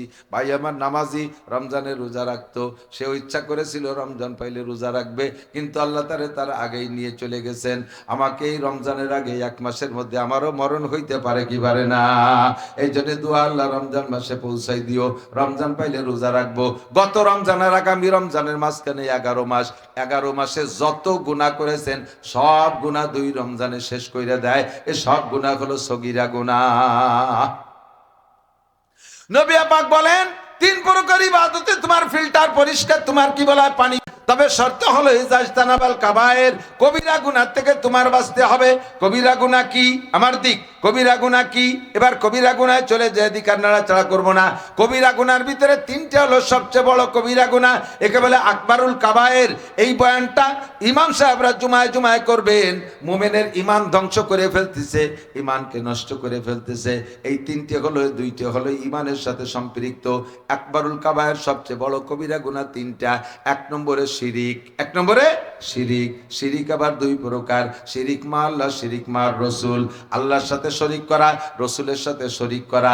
কাদিয়ানীরা রসুলের সাথে শরিক করে, আমার নবীকে নবী মানে, আবার গোলাম আহমদ কাদিয়ানীকে নবী মানে।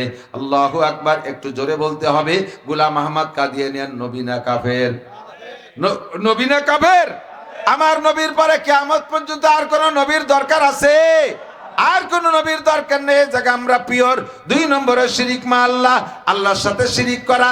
আল্লাহর সাথে শিরিক আবার 3 প্রকার, শিরিক ফিল জাত, শিরিক ফিল সিফাত, শিরিক ফিল ইবাদত। শিরিক ফিল জাত হলো আল্লাহর মতো আরো আল্লাহ আছে, যেমন ইহুদিরা কয় ইন্নাল্লাহা সালিসু সালাসা, আল্লাহর পরিবারের সদস্য 3 জন, আল্লাহ একজন, আর শুআয়ব কি বলা হয় উজাইর আলাইহিস সালাম একজন, আর উজাইরের মা একজন।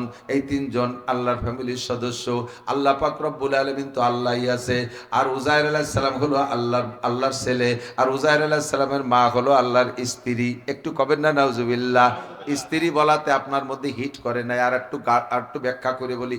ইহুদিরা বলে আল্লাহ তাআলা উজাইর আলাইহিস সালামের মায়ের সাথে যৌন মিলন করেছে, গর্ভ তৈরি করে দিয়েছে, সেই গর্ভের সন্তান উজাইর। এত বড় জঘন্য কথা মেনে নেওয়া যায়? আমরা বলি কুল হুয়াল্লাহু আহাদ আল্লাহুস সামাদ লাম ইয়ালিদ ওয়া লাম ইউলাদ। আমার আল্লাহ জন্ম নেয়ও না, জন্ম দেয়ও না। কথা বলেন ঠিক কি ঠিক না? ওকালাতিন নাসারা, আর আমেরিকান খ্রিস্টানরা, ইউরোপিয়ান খ্রিস্টানরা বলে ওকালাতিন নাসারা মাসিহ ইবনুল্লাহ। তারাও বলে আল্লাহ পাক মারিয়ামের সাথে যৌন মিলন করে গর্ভধারণ করাইয়া ওই গর্ভে যে সন্তান হয়েছে তার নাম হলো ঈসা। আল্লাহর ফ্যামিলির সদস্য 3 জন। আমরা এ কথা স্বীকার করি না। এই পূর্ব এলাকায় বহুত মুসলমানকে, বহুত হিন্দুরে খ্রিস্টান বানাইতেছে, বহুত হিন্দুরে বানাইতেছে। আমি গেছি পঞ্চগড় ঠাকুরগাঁও, সেখানে গিয়ে 4 বছর আগে গিয়ে দেখি যেই সব গ্রামদের ভিতরে ঘুরছি মসজিদ পাইছি মুসলমান। এই গত বছর গিয়ে দেখলাম ইমাম সাহেব গুরুকা হুজুর এই সব গ্রামের মুসলমানগুলো খ্রিস্টান হয়ে গেছে। শুধুমাত্র পয়সার লোভে। ও মুসলমান, দুনিয়া কয়দিন, এই কয়টাকে কি করবা? আল্লাহর কসম, হিন্দু বৌদ্ধ খ্রিস্টান 1 সেকেন্ডের জন্য জান্নাতে যাবে না। না খেয়েও যদি মরিয়া যায় খ্রিস্টান হইতাম না। কথা বলেন। না খেয়েও যদি মরে যাই ইহুদি হব না। না খেয়েও যদি মরে যাই আমি হিন্দু হব না। না খেয়েও যদি মারা যাই আমি বুদ্ধ হব না। আমি ইসলামের পর সন্তুষ্ট। আমার আল্লাহ পাক বলেন ওয়ারাদিতু লাকুমুল ইসলাম দীনা, আমি একমাত্র ইসলাম ধর্মের উপরে সন্তুষ্ট, অন্য কোন ধর্ম আমার কাছে ধর্মই না। কথা বলেন। আমরা বিশ্বাস করি আল্লাহ এক, আল্লাহর ছেলেও নাই মেয়েও নাই। ওরা কয় আল্লাহর পরিবারের 3 সদস্য। এই শিরকের থেকে আমরা পবিত্র আছি। আপনারা কোনোভাবে খ্রিস্টানদের কোনো বই ট্রাই করতে যাও পড়বেন না, দেখি ওর মধ্যে কি ভুল আছে। এমন ভাবে লেখছে তার পণ্ডিতরা, আপনি অনায়াসে ধরা খেয়ে যাবেন। কাদিয়ানীদের কোনো বই পড়বেন না, ভুল ধরান নিয়ে তো পড়তে যাবেন না, আপনি ভুলের মধ্যে পড়ে যাবেন। আপনার ভিতরে সেই এলেম নাই যার মধ্যে কি ভুল আছে, ভুল ধরে আপনি বেঁচে যাবেন, বাঁচতে পারবেন না। যত ভণ্ড পার্টি আছে সমস্ত ভণ্ড পার্টিদের সহায়তা করে পশ্চিমের থেকে যত ভণ্ড আছে, কাজেই ভণ্ডদের বই পুস্তক পড়তে যাবেন না। আমরা বিশ্বাস করি আল্লাহ এক। 2 নম্বরে শিরিক ফিস সিফাত, আল্লাহর গুণের সাথে কেউরে শরীক করব না। মা বোনরা একটু লক্ষ্য করেন, এই ব্যাপারে মহিলারা অত্যন্ত দুর্বল। মহিলারা দম করেই বিপদে পড়লে মান্যত মেনে ফেলে। পীরের দরবারে, খাজার দরবারে, বাবার দরবারে, খাইন জেল, ওই শাহজালাল, শাহপরান বিভিন্ন জায়গায় মান্যত করে। এই সমস্ত মাজারে মান্যত করা শিরিক। বিশ্বাস কি যে বাবার দরবারে মান্যত করলে বিপদ থেকে উদ্ধার হয়। খাইন জেল গরু মানলি বা ছাগল মানলি ছেলে হয়। আস্তাগফিরুল্লাহ। খাইন জেল গরু মানলি ছেলে হয়, এ কথা কি আপনারা একমত? কোন পীরের কোনো ক্ষমতা আছে? পীরের কোনো ক্ষমতা নাই। পীর সাহেবের নিজেরই কোনো ছেলে মেয়ে নাই। সে বাইচে থাকতে 3-4টে বিয়ে হইরে পারলো না একটা শাল বানাতি, আর সে মরার পরে মুরিদ গিয়ে বলে ছেলে দেয়। মহিলারা দম করে বানিয়ে ফেলে ছোট্ট মোট্ট বিপদে। আড়াই গেছে মুরগি, মুরগিটা ডিম পাড়ে, মোহাব্বতের কান্দে, আল্লাহ আমার মুরগি পাইলে এটা খাসি কুরবানি দেবো।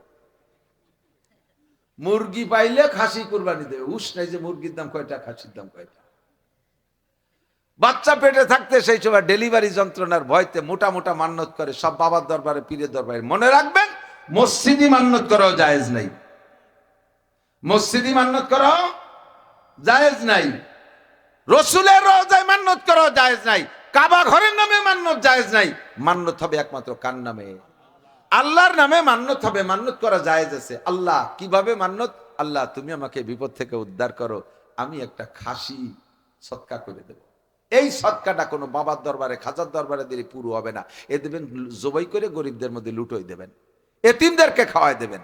অনেকে মান্যত মানে ছেলে যদি বিদেশ জাতি পারে তার প্রথম মাসের টাকা মসজিদে দেব, এটা মান্যত হয়ে গেছে। এই প্রথম মাসের টাকা মসজিদে দেবেন, মসজিদের কোনো কাজে লাগাতে পারবেন না, কারণ মসজিদ ধনী লোক গরিব লোক সকলের জায়গা। আর এই মান্যতের টাকা ধনীরা ব্যবহার করতে পারবে না, এই টাকা মসজিদে দিতে পারবেন না। মসজিদে দিলে মসজিদের গরিব মুসল্লিকে ভাগ করে দিতে হবে। মাসালাটা এসে গেছে একটু কইয়েই যাই। অনেক সময় মান্যত করে, সিন্নি মান্যত মানে আল্লাহ যদি আমার নান্টু সুস্থ হয়, নান্টু যদি সুস্থ হয় তাহলে 5 কেজি চালির ভাত আর একটা মোরগ রান্ধে মসজিদে দেবো। দেন এরকম ভাত আর মোরগ এই রান্না করে মসজিদে। যেদিন মসজিদি তেমন কোনো সুবিধাজনক না, 2-1 প্যাকেট বিস্কুট আইছে, এই চেয়ারম্যান সাইজের মুসল্লিরা উকি বাড়ি দেখি আছে, দেখা যায় 2 প্যাকেট বিস্কুট। ইমাম সাহেব বসে একটু দোয়া আছে, দূর করে এই মুরব্বী সাইজ সব বেড়ে চলে যায়। চাচা বসেন, দোয়া আছে, কয় যে না সুন্নত নামাজ ঘরে পড়া সুন্নত, এই ফতোয়া দিয়ে চলে যায়। পরে শুক্রবারে যখন মুরগির গোশের গিরান আর ভাত উকি মারি দেখে সুন্নতের পরে 8-2 রিকাত, তারপরে 8-2 রিকাত, নামাজ মোটে শেষই হয় না। ওরা মনে করছে কাকা নামাজ শেষ করবেন না, এই তো দোয়া হবে, সিন্নি মিন্নি আইছে। হ্যাঁ তোমরা তো আইছো খালি খাতি। ওনার ফিলান যে আমি লম্বা লম্বা নামাজ পড়ি, ফাঁকে মুসল্লি কমে যাক, পরে কয় বুড়ো টান দেবে। খেয়াল রাখবেন, মনে রাখবেন, হ্যাঁ আদৌ মনে রাখবেন। মান্যতের সিন্নি, মসজিদের সিন্নি আসলে জিজ্ঞেস করে রাখবেন এটা কি সিন্নি। ইমাম সাহেব মাসালা যায় না, এই সিন্নি যদি মান্যতের সিন্নি হয় আপনি বলে দেবেন ধনী যারা, যাদের পর কুরবানি ওয়াজিব, সদকা ফিতরা ওয়াজিব, যাকাত ফরজ, আপনারা এই সিন্নি খাবেন না। এই সিন্নি তাদের জন্য খাওয়া শুয়ারের গোশত খাওয়ার মতো গুনাহ। অথচ সেই দিন গোল গালে বসে এই মুরব্বীকে দেহে দিয়ে দিও, ধনী গড়ি মুরব্বীকে একটু দেহে দিয়ে দিও, আমাকে দাঁত নাই নরম নরম, কারণ কলজে মাইটি ভরান দিও। ওই সে শুয়োরের কলজি মাটি কোরআন কিনে খাইও। মান্যতের সিন্নি এই মসজিদে মান্যত যায় না, মান্যত হলে পাবে গরিবরা। হ্যাঁ, মান্যত এক জিনিস আর নিয়ে তার এক জিনিস। আপনার লাউ গাছ, লাউ দেয়, নারকেল দেয়, লাউ গাছে লাউ হয়েছে, প্রথম নিয়ত করছে আল্লাহ আমি প্রথম কদুটা মসজিদে দেব, এই প্রথম কদু মসজিদে দিয়েছেন, এটা আবার কাটিয়ে কুটিয়ে ভাগ করে খাতে পারবেন না, এইটা বেশি টাকা মসজিদে জমা দিতে হবে, এটা নিয়ত। মান্যত কাকে বলে?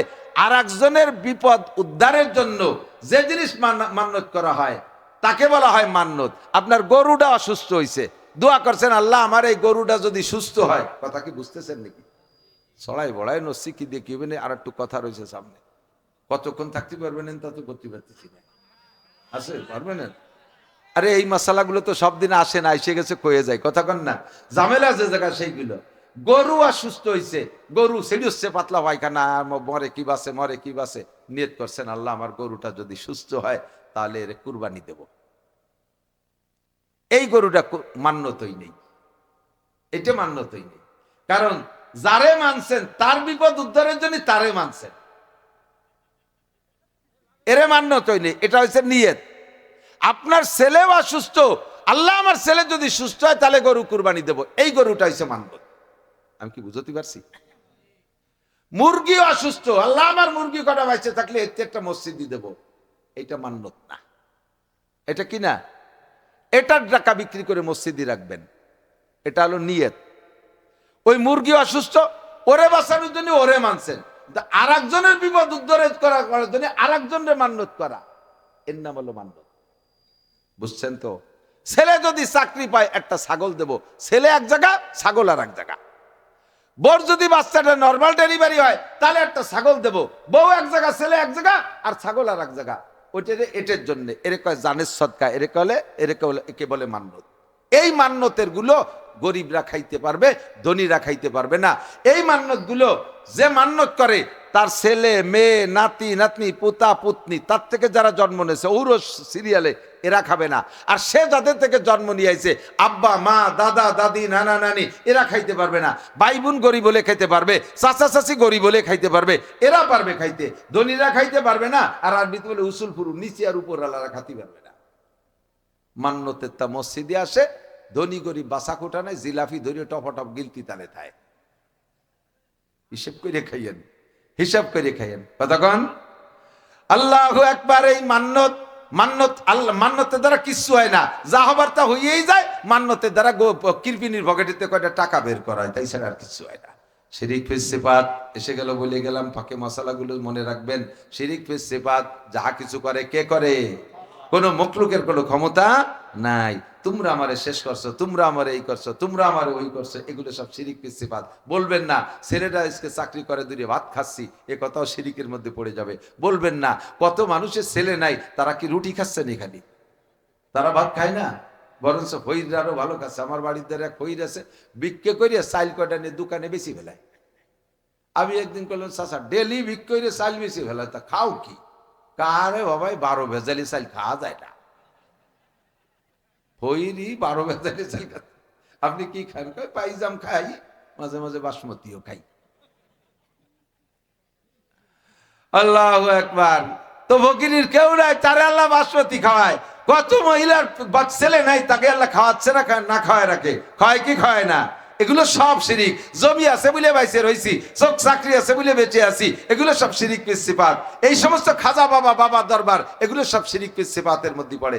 এর থেকে বাঁচার চেষ্টা করেন। সামনে নির্বাচন আসতেছে, নির্বাচন আপনারাও করবেন, আমরাও করব। চেয়ারম্যান কইছে নির্বাচনের রাজনীতি বয়ান করবেন না, রাজনীতি না। আমারে আপনাদের সকলের বাঁচানোর জন্য যেটা যে নীতি সেটা তো কয়ে দিয়ে যাইতে হবে। কোন প্রার্থীর পিছনে যদি স্লোগানের ভিতরে বলেন বোতল ভাইকে দিলে ভোট শান্তি পাবে দেশের লোক, এই মানুষকে ভোট দিলে শান্তি পাবে দেশের লোক, এটা শিরিক ফিস সিফাত। শান্তি দেনওয়ালা কে? যদি মানুষকে ভোট দিলে শান্তি পাইতাম, এই 54 বছর বহু মানুষকে ভোট দিছি, যাদেরকে ভোট দিছি তারা আমাদের শান্তি দিয়ে তো দূরের কথা, তারা নিজেরাই মহামহা অশান্তির মধ্যে আছে। কতক্ষণ? তারাই বড় বড় অশান্তির মধ্যে আছে। তা যে নিজে শান্তিতে নাই, সে আমার কি কসুর শান্তি দিতে পারবে? শান্তি দেবে কে? আল্লাহ ছাড়া কেউ শান্তি দিতে পারবে না, আল্লাহ ছাড়া কেউ শান্তি দিতে পারবে। নবী পাক বলেন তবে তুমি তবে তুমি নেতা নির্বাচনের ক্ষেত্রে তোমাকে একটা মাসালা জানতে হবে। হুজুর বলেন দুনিয়াটাকে শান্তি যা জান্নাতে পরিণত হয়ে যাবে তিনটে কাজ করলে। ইজা কানা উমারাকুম খিয়ারাকুম, যখন তোমাদের নেতারা ভালো হবে, যখন তোমাদের নেতারা ভালো হবে। ভালো নেতা কাকে বলে? আমি আপনি যারে ভালো বলবো সে ভালো না, আমি আপনি যাকে ভালো বলবো সেই ভালো না। যারা যে দলের মানুষ তারা সেই দলের নেতারে ভালো কয়, তারা সেই দলের নেতারে ভালো কয়। যারা গাঁজাখোর, এবাখোর, ফেন্সিডিল নেতা যদি এদের গাঁজা বা ফেন্সিডিল সাপ্লাই দিতে পারে ওইটা ভালো নেতা। কথা কন? ঘুষখোরের যদি ঘুষখোর নেতা ভালো নেতা, চোরের যদি চোর নেতা ভালো নেতা, নামাজির জন্য নামাজি নেতা ভালো নেতা। আল্লাহ রসুল যাকে ভালো নেতা বলে সেইটাই ভালো নেতা, ঠিক না? আল্লাহ রসুল সুদখোর, ঘুষখোর, মাগিবাজ, ফাঁকিবাজ, লম্পট, লুচ্চ, তারপরে টোন মারে, মন মারে, রাস্তা মারে, খাল মারে, ভিজিএফ কাঠ মারে, পঙ্গু ভাতা, বয়স্ক ভাতা মারিয়ে খায়, এইগুলো দেশের ব্রিজ কালভার্ট মারিয়ে খায়, কারেন্টের খাম্বা তার তো সহ গিলে এই বেলায় দেয়। এই নেতারা কি ভালো? কথা কন না কেন? এই নেতারা কি ভালো? এরা ভালো না। এইগুলো এদের পিছনে যার তার পিছনে যে স্লোগান দেবে, নমকরে ভোট দিলে শান্তি পাবে দেশের লোক, এটা শেরকি কথা। এ কথা ওই আব্দুল হামিদ সাহেব আছে, ওনারে ভোট দিলে শান্তি পাবে দেশের লোক, এ কথা বলো শিরিক। আমি আসবো, আমারও ভোট দিলে শান্তি পাবে দেশের লোক, এই কথা বলাই যাবে না। শান্তির মালিক কে? আল্লাহই শান্তির মালিক, ঠিক না? হ্যাঁ, বলা যেতে পারে কুরআন মার্কায় দিলে ভোট শান্তি পাবে দেশের লোক, হাদিস মার্কায় দিলে ভোট শান্তি পাবে দেশের লোক। এ মার্কা আল্লাহ রসুলের মার্কা, ঠিক কি ঠিক না? আল্লাহ তাআলা কবুল করুক, বলে না। বেশি বাড়বো না। 3 নম্বর হলো শিরিক ফিল ইবাদত, ইবাদতের মধ্যে শিরিক করা। কেমন? মসজিদেরটা বানায় দিয়েছেন 20 লাখ টাকায় দিয়ে, ওর গায়ে নেম প্লেট লিখে দিয়েছেন, চেয়ারম্যান সাহেব বানায় দিয়েছে, চেয়ারম্যান সাহেবের নাম লিখে দিয়েছে, সৌজন্যে অমক। কয়টা ফ্যান কিনে দিয়েছেন মসজিদে, তার তলিতে লিখে দিয়েছেন সৌজন্যে নানটু। এই সৌজন্যটুকু আপনার সৌ হয়ে গেছে দুনিয়ায়, আখিরাতে কিছু থাকবে না। আপনি মানুষের কাছে প্রশংসা পাওয়ার জন্য দান করেছেন, আল্লাহর জন্য করেন নাই। ব্রিজ কালভার্ট করেই সে জায়গা একটু ক্রেডিট যাবে, সে জায়গা একটা নেম প্লেট লিখে দিতে হয়, আমরা করেছি। ইউহিব্বুনা ইউহমাদু বিমা লাম ইয়াফালু, আমরা এটা করেছি, ওটা করেছি, সেটা করেছি, এরপরে আরো করেছি, তারপরেও করেছি, এর আগেও করেছি, পরেও করেছি, সামনে আর একটা বার সুযোগ দেন, দেখেন কি করে ছাড়িয়ে দিই। রাস্তা কেটে খাল বানায় দেবো, 12 মাস কাল নৌকো বেরিয়ে বেরোবেন, আসমান ভেঙে জমিনে নামাবো, লাঠির মধ্যে মুগুর ভরে ছেড়ে দেবো।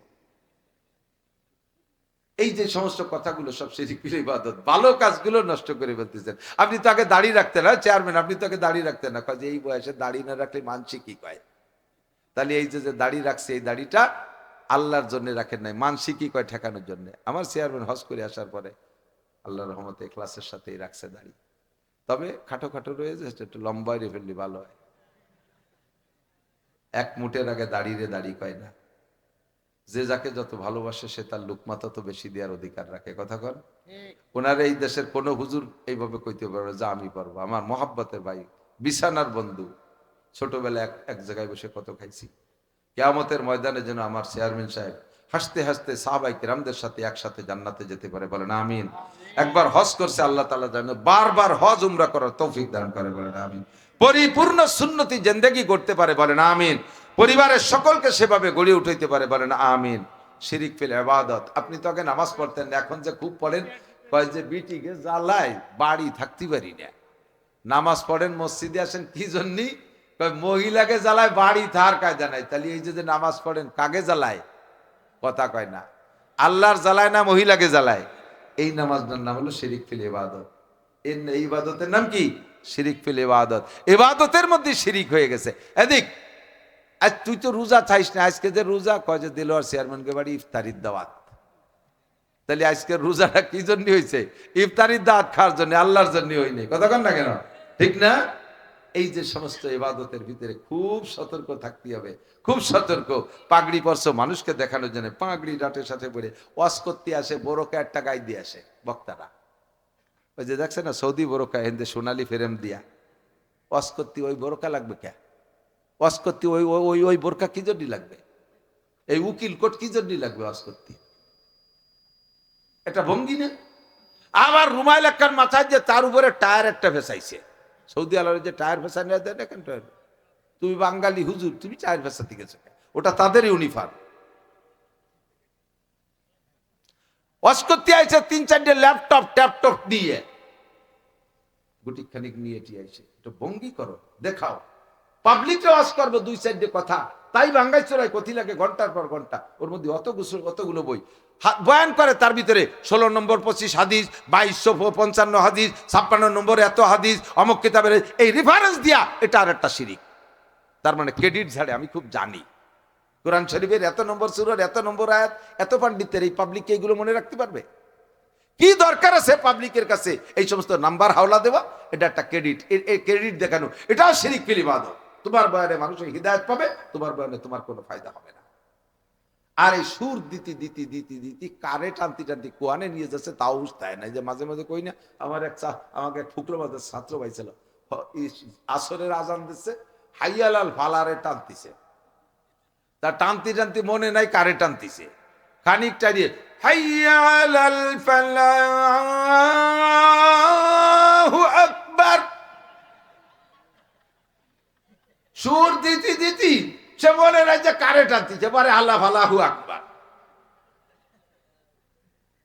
আমার মাকসাদ থাকবে সুর না, আমি কিছু জরুরি কথা উম্মতরে বুঝাবো। কথা বলেন না কেন? আমি কথা বলতে বোঝা যাচ্ছে না? আমার ভুলগুলো দাঁড়ায় দিক হুজুর, আমি তাই শুনতে আসি, আমি তো সুর শুনতে আসি নাই। সুর দেন, কণ্ঠের ভিতরে সুর থাকলে দেন, সুরের প্রতিবাদ করতেছি না, কিন্তু অপ্রয়োজনীয় খালি খালি ও গো মা, এর মধ্যে কয়টা কথা কয়ে সারা যায়? সেই কথাগুলো বলেন, মা কয়ে ব্যাক কয়ে এতক্ষণ টানার কি দরকার? এগুলো সব শিরিক ফিল ইবাদত। আমি বুঝি না, আমার না বুঝার ভিতর থেকে হয়ে যাচ্ছে। কি ওয়াজ করবেন? 5টা গজল মুখস্থ হয়েছে, এই গজল কয়টা সুন্দর করে গাইয়া পাবলিকের মনোরঞ্জন করবে, পাবলিক খুশি হবে, গজল শুনে দিল কেড়ে নিয়ে গেছে। এই গজল কয়টারে সেট করার জন্য আগে পেছে 2-4টে কথা নিয়ে গজলের সাথে লাগাই দে টান গজলে 5-6টা গজল দাও, 1.5 লাখ টাকা, একটা হেলিকপ্টারে 2.5 লাখ টাকা। এইটা কেন? উম্মতকে বলেন, হক কথা বলেন। মায়ের খাইছে কোন জায়গায়? এদিক তাকান, মাথায় বাড়ি লাগছে, কুরলির বাড়ি, ডাক্তার নাক দিয়ে মুখ দিয়ে রক্ত বমি হচ্ছে, নিয়ে গেছেন ডাক্তারের কাছে, খুলনা 250 বেডে, 22 জন ডাক্তার বোর্ড বইছে, দেখতেছে যে কি অবস্থা, দেখে শুনে কয় যে না, আইসিইউ তো জুত হচ্ছে না, শ্বাস ভালো ক্লিয়ার না, পয়সা আছে, বড় লোক মানুষ, পাসপোর্টও করা আছে, বিদেশে পাঠায় দেন, দায়িত্ব সরিয়ে যাক, আমাকে এর মধ্যে ঝুঁকি নেওয়ার দরকার নাই। সমা ভালো না, মরি গেলে শেষে করেন যে এই যে আমলিগির ডাক্তাররা ইয়াকাম করে দিতেছে, এই কাজে কাজে এই বিপদ গাড়ি নিয়ে যাবে না। এর মধ্যে ডাক্তার একজন আইছে, চর্মরোগ বিশিষ্ট, সে আইসে টু আছে যে খালি মাথা ভাঙছে না আরো কোনো জায়গা, দেখা যে বগলে দায় দইছে 2 চাক, এবার ওসাচ্ছে, রাখেন স্যার, পাসপোর্ট ভিসা বাদ দেন, এ মাথায় বাড়ি তো আজকে লাগছে, এই চর্মরোগ বহুত বড় খারাপ জিনিস, ওরে পুরোই নিয়ে দায়, এ যদি না সারে তাহলে কিডনি, বাল্ব, রক্ত, বিলাট সব নষ্ট হয়ে যাবে, ও মাথায় বাড়ি বাদ দেন, আগে বগলে মলম মাই। বক্তা বড় ভালো সুন্দর করে বুঝাই সুজাইয়া মাথায় বাড়ির চিকিৎসা বাদ দিয়ে কয় ডাক্তার মিলে মলম নিয়ে বগলে মাহানো শুরু আছে, 10 মিনিট মাহাতি মাতি রুগী শেষ। মাথায় বাড়ি না ঠেয়াইয়া বগলে বাড়ি, বগলের মলম মাহাতি যায়, দাদি মলম মাহাতি যায়, গজল মজল এটা ওটা দিয়ে মাথায় বাড়ি ঠেকা। কথা বলেন, বয়ান হবে, সুরের দরকার নাই, নূর ছেড়ে দেন। উম্মতের ক্ষতি কোন জায়গায়? শিরিকে নিমজ্জিত, শিরিকের ভিতরে রয়েছে শিরিক ফিল জাত, শিরিক ফিল সিফাত, শিরিক ফিল ইবাদত। বুঝাই দিছি সুন্দর করে। মানুষ মারা যাওয়ার পরে, এই মানুষ মারা যাওয়ার পরে যারা বেঁচে আছে তার ওয়ারেসদের কাছে মাইয়েতের কয়েকটা জিনিস পাও না, এটা অর্থাৎ স্থানীয়দের, এটা হলো আমাদের উপরে ফরজ। মানুষ মারা যাওয়ার পরে মাইয়েতের ব্যক্তিগত আর কিছু থাকে না, সে তো নিজের গোসল নিজে করতে পারে না, অথচ গোসল ফরজে কিফায়া। মাইয়েতের গোসল কি ফরজ, অথচ সে গোসল কি সে কি করতে পারবে? এটা আমাদের উপরে। তারে কাফন পরানো ফরজ, এটা কি সে পারবে? এটা আমাদের উপরে। তার জন্য জানাজা পড়া ফরজ, এটা সে পারবে না, আমরা পড়বো। তার জন্য দাফন করতে হবে, কবর খনন, এটা আমাদের উপরে। তার জন্য তার নিজের উপরে কিচ্ছু নেই, সব আমাদের উপরে, ঠিক না? মানুষ মারা যাওয়ার পরে কাজ এই 4টা। প্রথম পর্যায়ে তারে গোসল, তারপরে কাফন, তারপরে জানাজা, এরপরে দাফন। এরপরে জানাজার শুরুতে ওই জায়গা তার ওখানে আর কয়টা কথা আছে। একটা হলো তার কোনো ওসিয়াত আছে কিনা, 1 নম্বরে তার দিনা আছে কিনা, দিনাগুলো পরিশোধ করে দেন সম্পদের থেকে। 2 নম্বরে তার কোনো ওসিয়াত আছে কিনা, আমার টাকা থেকে অমুক জায়গা অমুক, অমুক জায়গা অমুক, এইগুলো দিয়ে দিও, এগুলো পালন করা ওয়াজিব। এটা হবে আবার মালের 3 ভাগের 1 ভাগ পর্যন্তর মধ্যে, এটা ভিন্ন ব্যাখ্যা। এই কাজগুলো, এরপরে আর কিচ্ছু নাই। এরপরে মাইয়েতের ওয়ারেসরা লাখ লাখ কোটি কোটি টাকা তার পক্ষ থেকে দান করবে, এগুলো সে সওয়াব পাবে, দোষ নেই। কিন্তু কোন ইবাদত করাইয়া ইবাদতের বিনিময়ে যদি টাকা দিয়ে দেন, যেই ইবাদত সওয়াবের উদ্দেশ্য হয়, যেই ইবাদতগুলো সওয়াবের উদ্দেশ্যে হয়, সেই ইবাদত করায় যদি বিনিময় দিয়ে দেন তাহলে ইবাদতে নেকি থাকে না। কারণ ইবাদত করাইছেন, হুজুর এদের কোরআন শরীফ পড়াইছেন, তারে 300 টাকা দিয়ে দিয়েছেন, ওই টাকার তেলাওয়াত পর্যন্ত শেষ, ওর জন্য আসমানের থেকে কোনো নেকি বরাদ্দ থাকে না। দোয়া করাইয়া, মিলাদ পড়াইয়া, দোয়া পড়াইয়া খাওয়া, যখনই খাওয়াবেন এই খাওয়াটা হয়ে গেছে মিলাদের বিনিময়, আলাদা কোনো নেকি নেই। এই কথা সুন্দর করে বুঝাই দিছি যে মানুষ মারা যাওয়ার পরে 4 দিনের দিন মিলাদ ইবাদত না, 10 দিনের দিন মিলাদ নাই, 40-এ মিলাদ নাই, মৃত্যুবার্ষিকী বেদাত সুন্দর করে বুঝাই দিছি। ঠিক আছে আমরা আর করবো না। কয়েকদিন পরে উনাকে একটা মারা গেছে, সেই সময় উনি দাঁড়াবে, আজকে কি বার? সোমবার, মঙ্গল, বুধ, বৃহস্পতি, আগামী শুক্রবারে আপনাদের সকলের আমাদের বাড়ি দাওয়াত, দুপুর বেলা খানা খাবেন, আমার আব্বার জন্য দোয়া হয়ে যাবেন। এনারে এবার বললাম যে সেদিন নেই মশলা শুনিয়ে আসলে যে বেদাত, ফিরে আবার একত্রে গেলে কে বুঝি তো একেবারে কিছু না করলে মানসি কি কয়, এই এলো গাই বেঁধে দিছে, সর্বনাশ করছে। 2 লাখ টাকা 5 লাখ টাকা গরু জবাই দিয়ে খাওয়াই দেন, বাস জায়েজ, দোষ নাই, নিষেধ না, খাওয়াই দেন। খাওয়ানোতে যে নেকি হবে নিয়ত করেন যে আমার আব্বা পাবে, কবরে নেকি পেয়ে যাবে। কিন্তু যখনই বলবেন যেটা না করলে মানসি কি কয়, তখনই এটা এই যা করছেন সব কার জন্য করছেন? আল্লাহর জন্য করেন নাই, মানুষের জন্য করছেন। কথা কি বোঝা গেছে? একটু বুঝছি না? এর নাম শিরিক ফিল ইবাদত, এর থেকে বাঁচার চেষ্টা কর। 2 নম্বরে আর বাড়বো না, 2 নম্বরে কুফর, 2 নম্বরে কুফর, কুফরি গুনাহ, কুফরি গুনাহ, নাফরমানি, আল্লাহর নাফরমানি, আল্লাহর নিয়ামত ভোগ করে শুকর আদায় না করার নাম কুফরি। ভাত খাইয়ে গলা সমান খাইয়ে গরুর মতো ঘ্যাড় ঘ্যাড় করে ডেক ছাতি ছাতি চলে যাচ্ছে, আর বলেন দূর গরুর গোস্ত রানছে না পোল্ট্রি রানছে টের ভালাম না, ডাইল রানছে নুন হইনি, জোল রানছে তাতে তেল হইনি, ইডা উডা কতি কতি, শুকরের নাম নাই। যা খাওয়াইছে কে খাওয়াইছে? বলেন আলহামদুলিল্লাহ। আলহামদুলিল্লাহ। সমস্ত নিয়ামতের উপরে কি হবে? আলহামদুলিল্লাহ, ঠিক না? আল্লাহ পাকের যেমন কুফরি করা যাবে না, আব্বা মার কুফরিও করা যাবে না। আল্লাহ পাক নিজেই রেখেছেন কোরআন শরীফের ভিতরে, আল্লাহ পাকের ইবাদতের সাথে সাথে আব্বা মাকে রেখেছেন। ওয়াকাদা রাব্বুকা আল্লা তা'বুদু ইল্লা ইয়াহু ওয়া বিল ওয়ালিদাইনি ইহসানা। হে যুবক, কান খাড়া করো, পাগলামি করো না।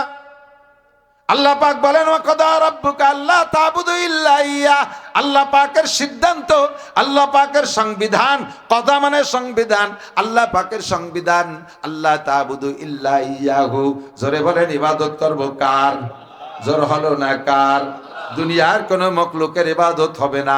এবার আল্লাহ পাকের ইবাদতের পরেই আল্লাহ পাক নবীর কথা বলেন নাই, নবীর কথা বলেন নাই, আল্লাহর সাথে মিশিয়ে বলে দিলেন ওয়াকাদা রাব্বুকা আল্লা তা'বুদু ইল্লা ইয়াহু ওয়া বিল ওয়ালিদাইনি ইহসানা।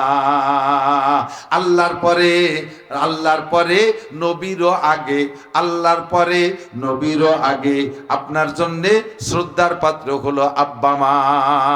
নবীকে নবী হিসেবে বিশ্বাস করা আর তাৎক্ষণিকভাবে সামনের পর খেদমত আর শ্রদ্ধা করার জন্য আপনার আব্বা মা, আব্বা মার চাইতে বড় পীর নাই। আব্বা মা নামাজি হোক আর বেনামাজি হোক, সন্তানের জন্য আব্বা সব চাইতে বড় পীর, মা সব চাইতে বড় পীর। আরে আব্বা মা যদি সন্তানরে ঝাড়ফুঁক করে, আব্বা মা যদি সন্তানরে ঝাড়ফুঁক করে, ওই ঝাড়ফুঁক কাবার মসজিদের ইমামের ঝাড়ফুঁকের চাইতে গুরুত্বপূর্ণ। বোঝেন বোঝেন? আমি বড় হুজুর আসছি, বাচ্চাটা আপনার বাচ্চা কান্নাকাটি করতেছে, থামে না। আমি এনতে নামার পরে নিয়েছেন হুজুর আমার বাচ্চার একটা ঝাড় দিয়ে। আমি 1.5-2 ঘন্টা ওয়াজ করতে করতে গেছি, হাবাইয়ে ক্লান্ত হইয়ে। এখন আপনার বাচ্চা মরলো না বাঁচলো, ওই কি মন থেকে আর হু দেওয়ার সময় আছে? আমি উড়ো হু একটা দিছি, কই যে ভরা রয়েছে, যা হু দিয়ে দিলাম। যখন যে লাইন ধরে আইছে ভু নীতি করলাম, ভু মাইকি দিয়ে দিছি, ওই জায়গা যেতে নিয়ে নিকে বাক করিয়া। আপনার বাচ্চা মরলি আমার লাভ নেই, বাঁচলি আমার লাভ নেই, সত্য কথা বলছি। কিন্তু আমার বাচ্চাটা যখন কাঁদতেছে, আমার বাচ্চা যখন কাঁদতেছে, তখন আমি যদি কিছু পড়ি, এই পড়াটা একেবারে দিল থেকে আসবে। কতক্ষণ মা যদি বাচ্চাকে কোলে করে নিয়ে আলহামদুলিল্লাহ সূরা পড়ে, কাবার ইমাম পুরো খতমে কোরআন পড়ে ফু দিলি যা হবে, মা শুধু আলহামদুলিল্লাহ সূরা ফু দিলি তার চেয়ে বেশি হবে। সন্তানের জন্য মায়ের চেয়ে বড় পীর নাই, মায়ের চেয়ে বড় দরদি নাই, মায়ের চেয়ে বড় আপন নাই। কুলাঙ্গার এক শ্রেণীর আছে, কুলাঙ্গার এক শ্রেণীর আছে, যখন ইনকাম সোর্স ইনকাম করা শেখে তখন লাইন চুত হয়ে যায়, আব্বা মাকে ভ্রুক্ষেপ করে না। সুনাসান পিতেলে গুগু বউ একটা যদি বাড়ি আসে, হে বউরা, একটার মধ্যে একটা না করলি পারি না, সময় কুলোই পাচ্ছি না। বউরা আজকে বউ সাইজে আইসা তুমি স্বামীডারে দখল করছো। তুমি যে সোনাস্থান পিতেলে গুগু স্বামীডারে দখল করলে, এই স্বামীটা কি তোমাকে বাড়িতে নিয়ে এসছো? এটা কি তোমার মার পেটে জন্ম নেছে? এটাতে এই বিটির পেটে জন্ম নেছে, এই বিটি তার গুম উৎসব করছে, এই মহিলা তারে পেটে রাখছে, এই মহিলা তাকে 2.5 বছর রক্ত মাংস দুধের মাধ্যমে চুষে খাওয়াইছে, নিজে রাত্রে ভাত না খাইয়া, ভাত কমছিল বাচ্চারে খাওয়াইয়া বড় বানাইছে, আজকে সেটা বিটা হইছে, আর তুমি আইসে তারে স্বামী বানায় দখল করছো, আর আইসে তারে এমন ভাবে ফুসলই মহিলারা শাউরিন পড়তে ভাতই দিতে দেবে না, এমনকি মা পর্যন্ত বলা নিষেধ করে দিয়েছে, আব্বা মারে আব্বা মা কইতে পারবা না, দখল করে ফেলাইছে। তুই মনে রাখিস, সবকিছু ডেভেলপ হচ্ছে, সবকিছু ডেভেলপ হচ্ছে। আমরা মুরব্বীরা সাক্ষী দেন, আমাদের জন্ম হয়েছে ছিড়া খেতার মধ্যে, তাই না? আল্লাহর রহমতে আমাদের সময় সিজার ছিল না, মুরব্বীরা আমি পর্যন্ত সিজার দেখিনি, আমাদের সময় সিজার ছিল না, আমরা ঘরেই জন্ম নিছি। মা আমাদের দাদি ফুফুরা আমাদেরকে ছিড়া খেতায় দিয়ে ধরিয়ে নামাইছে। আর ইদানিং কালের বাচ্চারা জন্ম নিচ্ছে কিসে? সিজারে। সিজার মানে কম্পিউটারের ভিতরে, আগে পরীক্ষা করে দেখে এটা ইয়ে পেটের মধ্যে কোনালাতে চিতনা কাতনা বুট না কি আছে, ছিলে না মেয়ে না হিজলে সব দেখে টিয়ে এরপর কম্পিউটার দেখে সুন্দর করে সিংকাটি বেরিয়ে। তাহলে উন্নতি হয়েছে না? আর আল্লাহ বাসালি বেশি দেরি নাই, তুমি হইছো সিজারে, তুমি হইছো কম্পিউটারে, তোমার আব্বা হয়েছে খেতার মধ্যে, তুমি হইছো কম্পিউটারের মধ্যে, তোমার ছেলে মেয়ে হবে হেলিকপ্টারের মধ্যে। এ জায়গার ডাক্তারে পারতেছে না, পয়সা আছে, হেলিকপ্টারে উড়বা, হেলিকপ্টারে শব্দে আকাশে যে ডেলিভারি হয়ে যাবে, দেরি নেই। মনে রাখবা, তুমি তোমার আব্বা আমারে খাইতে দিচ্ছ না, উদাহরণ দিয়ে শুধু শেষ না, মনে রাখবা তুমি তোমার আব্বা আমাকে খাইতে দাও না, বর প্ররোচনায় পড়ে তুমি তোমার আব্বা আমাকে খোঁজ খবর নাও না। হে বউ, তুমি আইসা শ্বশুর শাশুড়িরে সহ্য করতে পারো না, বেশি দেরি নাই, সবকিছু ডেভেলপ। তুমি তোমার শাশুড়িরে কাপড় দিচ্ছ না, শ্বশুরে লুঙ্গি দিতে দিচ্ছ না, বেশি দেরি নাই, তোমার বিটার বউ আসবে মাত্র 15-16 বছরের মাথায় যাইয়া, তুমিও শাশুড়ি হবা, তোমার বিটার বউ তোমারে শুধু কাপড় দিতে দেবে না পর্যন্ত শেষ না, তোমার পরনের কাপড় খুলে নিয়ে যাবে। আর এই লুঙ্গি আর কাপড় খুলতি হাত দেওয়া লাগবে না, এগুলো সব রিমোট কন্ট্রোল হবে। সবচেয়ে উন্নতি হচ্ছে তো।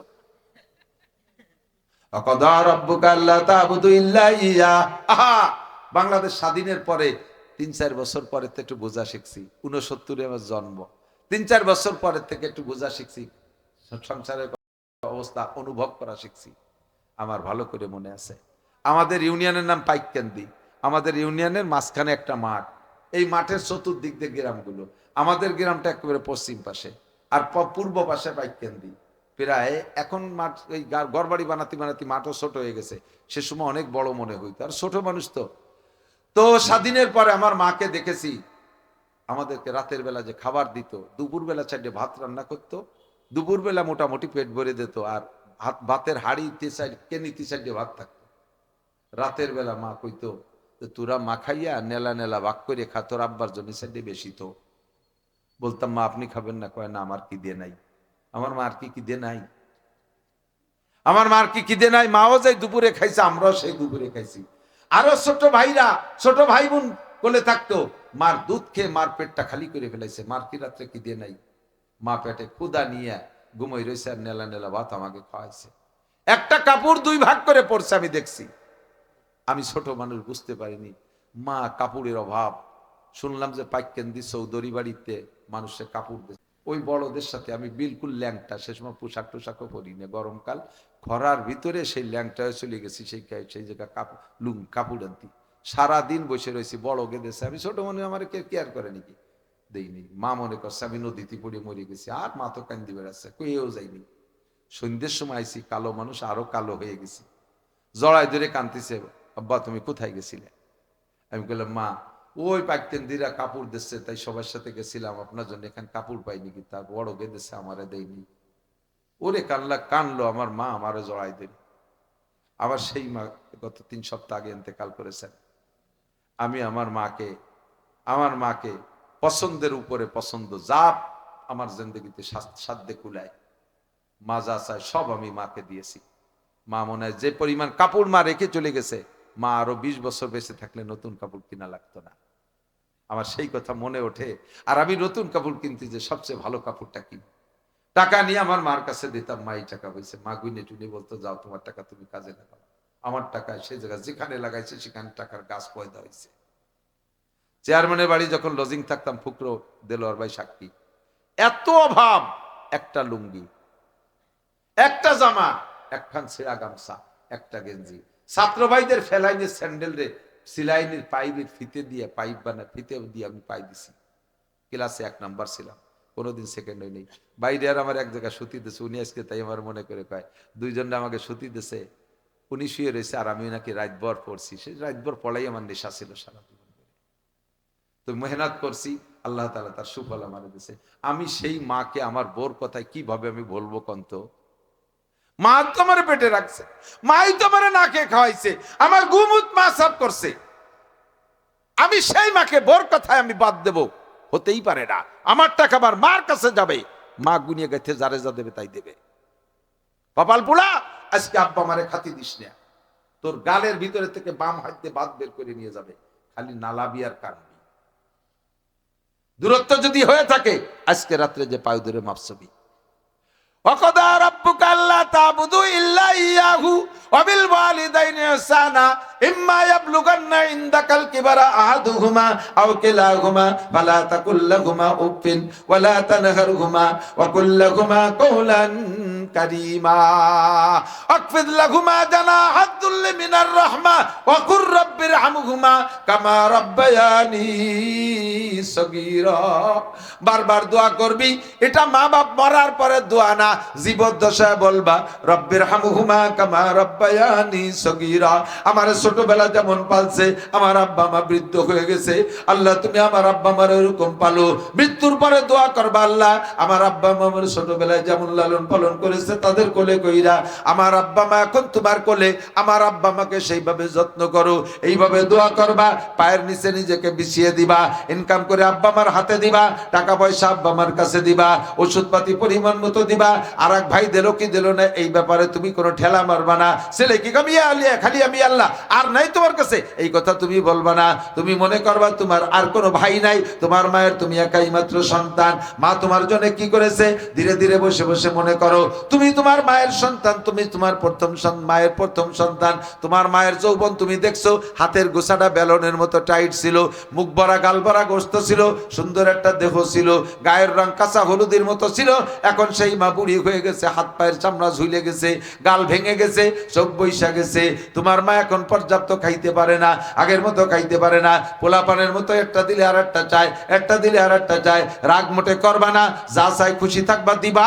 আল্লাহ বাসালে তোমারও সেরকম ব্যবস্থা হবে। কামাতা দিনু তুদানু, জাইসা করনি ওয়াইসা বারনি। মানা মানে তো করকে দেখ, জান্নাত বিহায় দোজক বিহায়, না মানে তো মরকে দেখ। কর্ম যেমন ফল তেমন, বিশ্বাস না হয় করিয়া দেখো। বেহেশত আছে দোজক আছে, না মানে তো মরিয়া দেখো। যে সময় তুমি বুঝবা সে সময় বুঝে কাজ হবে না। কবিরা গুনাহ এটা কুফরের মধ্যে শামিল। বড় যে শ্রেষ্ঠ কবিরা গুনাহ 3টা, তার ভিতরে কুফর একটা। আব্বা আমার সাথে নাফরমানি করো, কুফরের শামিল। কাবা ঘরের মধ্যে তুমি চাকরি করবা, আব্বা মা যদি সন্তুষ্ট না থাকে, নিয়মতান্ত্রিক ভাবে বেইনসাফি পাবে না, ইনসাফ ন্যায় নীতির সাথে যদি তুমি আব্বা মা তোমার পর অসন্তুষ্ট থাকে, কাবা ঘরের মধ্যে মরণ হলে তোমার কলেমা নসিব হবে না। আর কলেমা নসিব না হলে খসিরাত দুনিয়া আখিরা, ইহকাল পরকাল সব শেষ। কষ্ট পাচ্ছেন? এই সমস্যা সমাজে আছে না নাই? বউরা সাবধান। আইসাই বাড়ি আইসা সমস্ত বউকে স্বভাব, শাউরির বদনাম, ননদকে বদনাম, এটা ওকে ওজিফা হয়ে গেছে। শাউরির বদনাম, ননদকে বদনাম।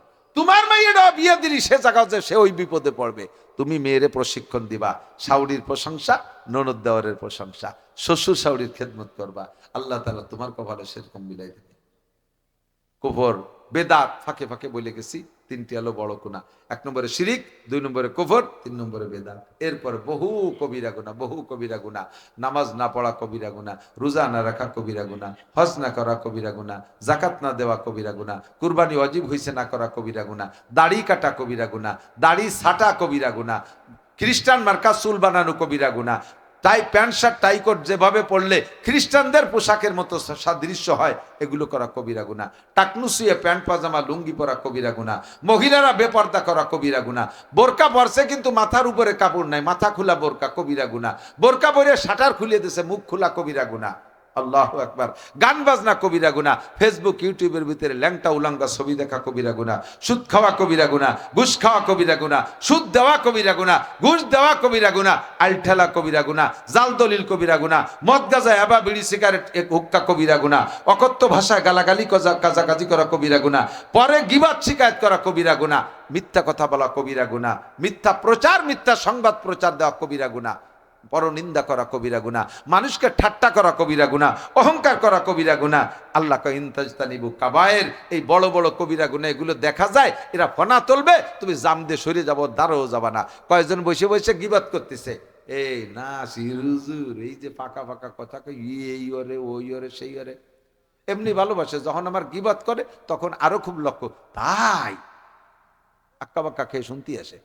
ও লোক কদ্দুরকে থামিয়ে গেছে, শেষেরও গুছি দেয়, শেষের টুক তো কুলিয়ে না, তা খালি শুনতেই মনে চায়। যে লোক এইভাবে গীবতের আলোচনা করতেছে, ওরে বলবেন যে ভাই তুমি থাকো, আসি আসি, আমি এর মধ্যে নাই। শুনলেও গুনাহ। গীবত বলতেছে, ওগুলোকে লক্ষ্য করে শুনলেও কবিরা গুনাহ। বাদ দেন। আমি কোন ব্যক্তি, গীবত কাকে বলে? উন্মুক্ত দোষ বলা। নেতাদের এই এই দোষ আছে, বলবেন যে আপনি তো কত দোষ করলেন।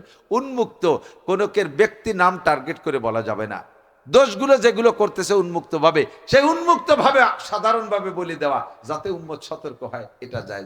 আর শয়তানের নাম মেনশন করে, কোন ভণ্ড পীর, দোকাবাজ পীরের নাম মেনশন করে, কোন নির্ধারিত বলা হয় নিয়মিত জালেম অত্যাচারী যে, তার নাম উচ্চারণ করে এবং জালেম শাসক সরকারের নাম উচ্চারণ করে তার এগেনস্টে তার দোষগুলো বলা, এটা গীবত না। তার থেকে জাতিকে সতর্ক করা, তার থেকে জাতিকে নিরাপদ রাখার জন্য এগুলো বলা জায়েজ আছে। আল্লাহ তাআলা আমাদের কবিরা গুনাহ, সগীরা গুনাহ থেকে বাঁচার তৌফিক দান করে, বলেন আমিন। আব্বা মার খেদমতটা বিশেষ করে শোনা লক্ষ্মী, আজই যে তুমি মাপ চাইবা, বাপের পা ধরবা, দেখবা তোমার চাইতে আব্বা বেশি কান্দিছে। মার পা ধরবা, তোমার চাইতে মা বেশি কান্দিছে। বোর কথায় পড়ো না, বোর কথায় ভুল করো না। আল্লাহ তাআলা আমাদেরকে ঈমান আমলের সাথে থাকার তৌফিক দান করে, বলেন আমিন।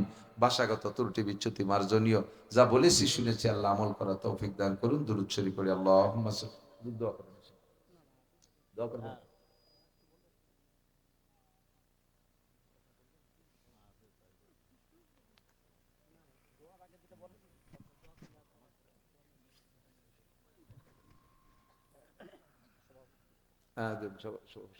সভাপতির মাইক চালু করে দাও।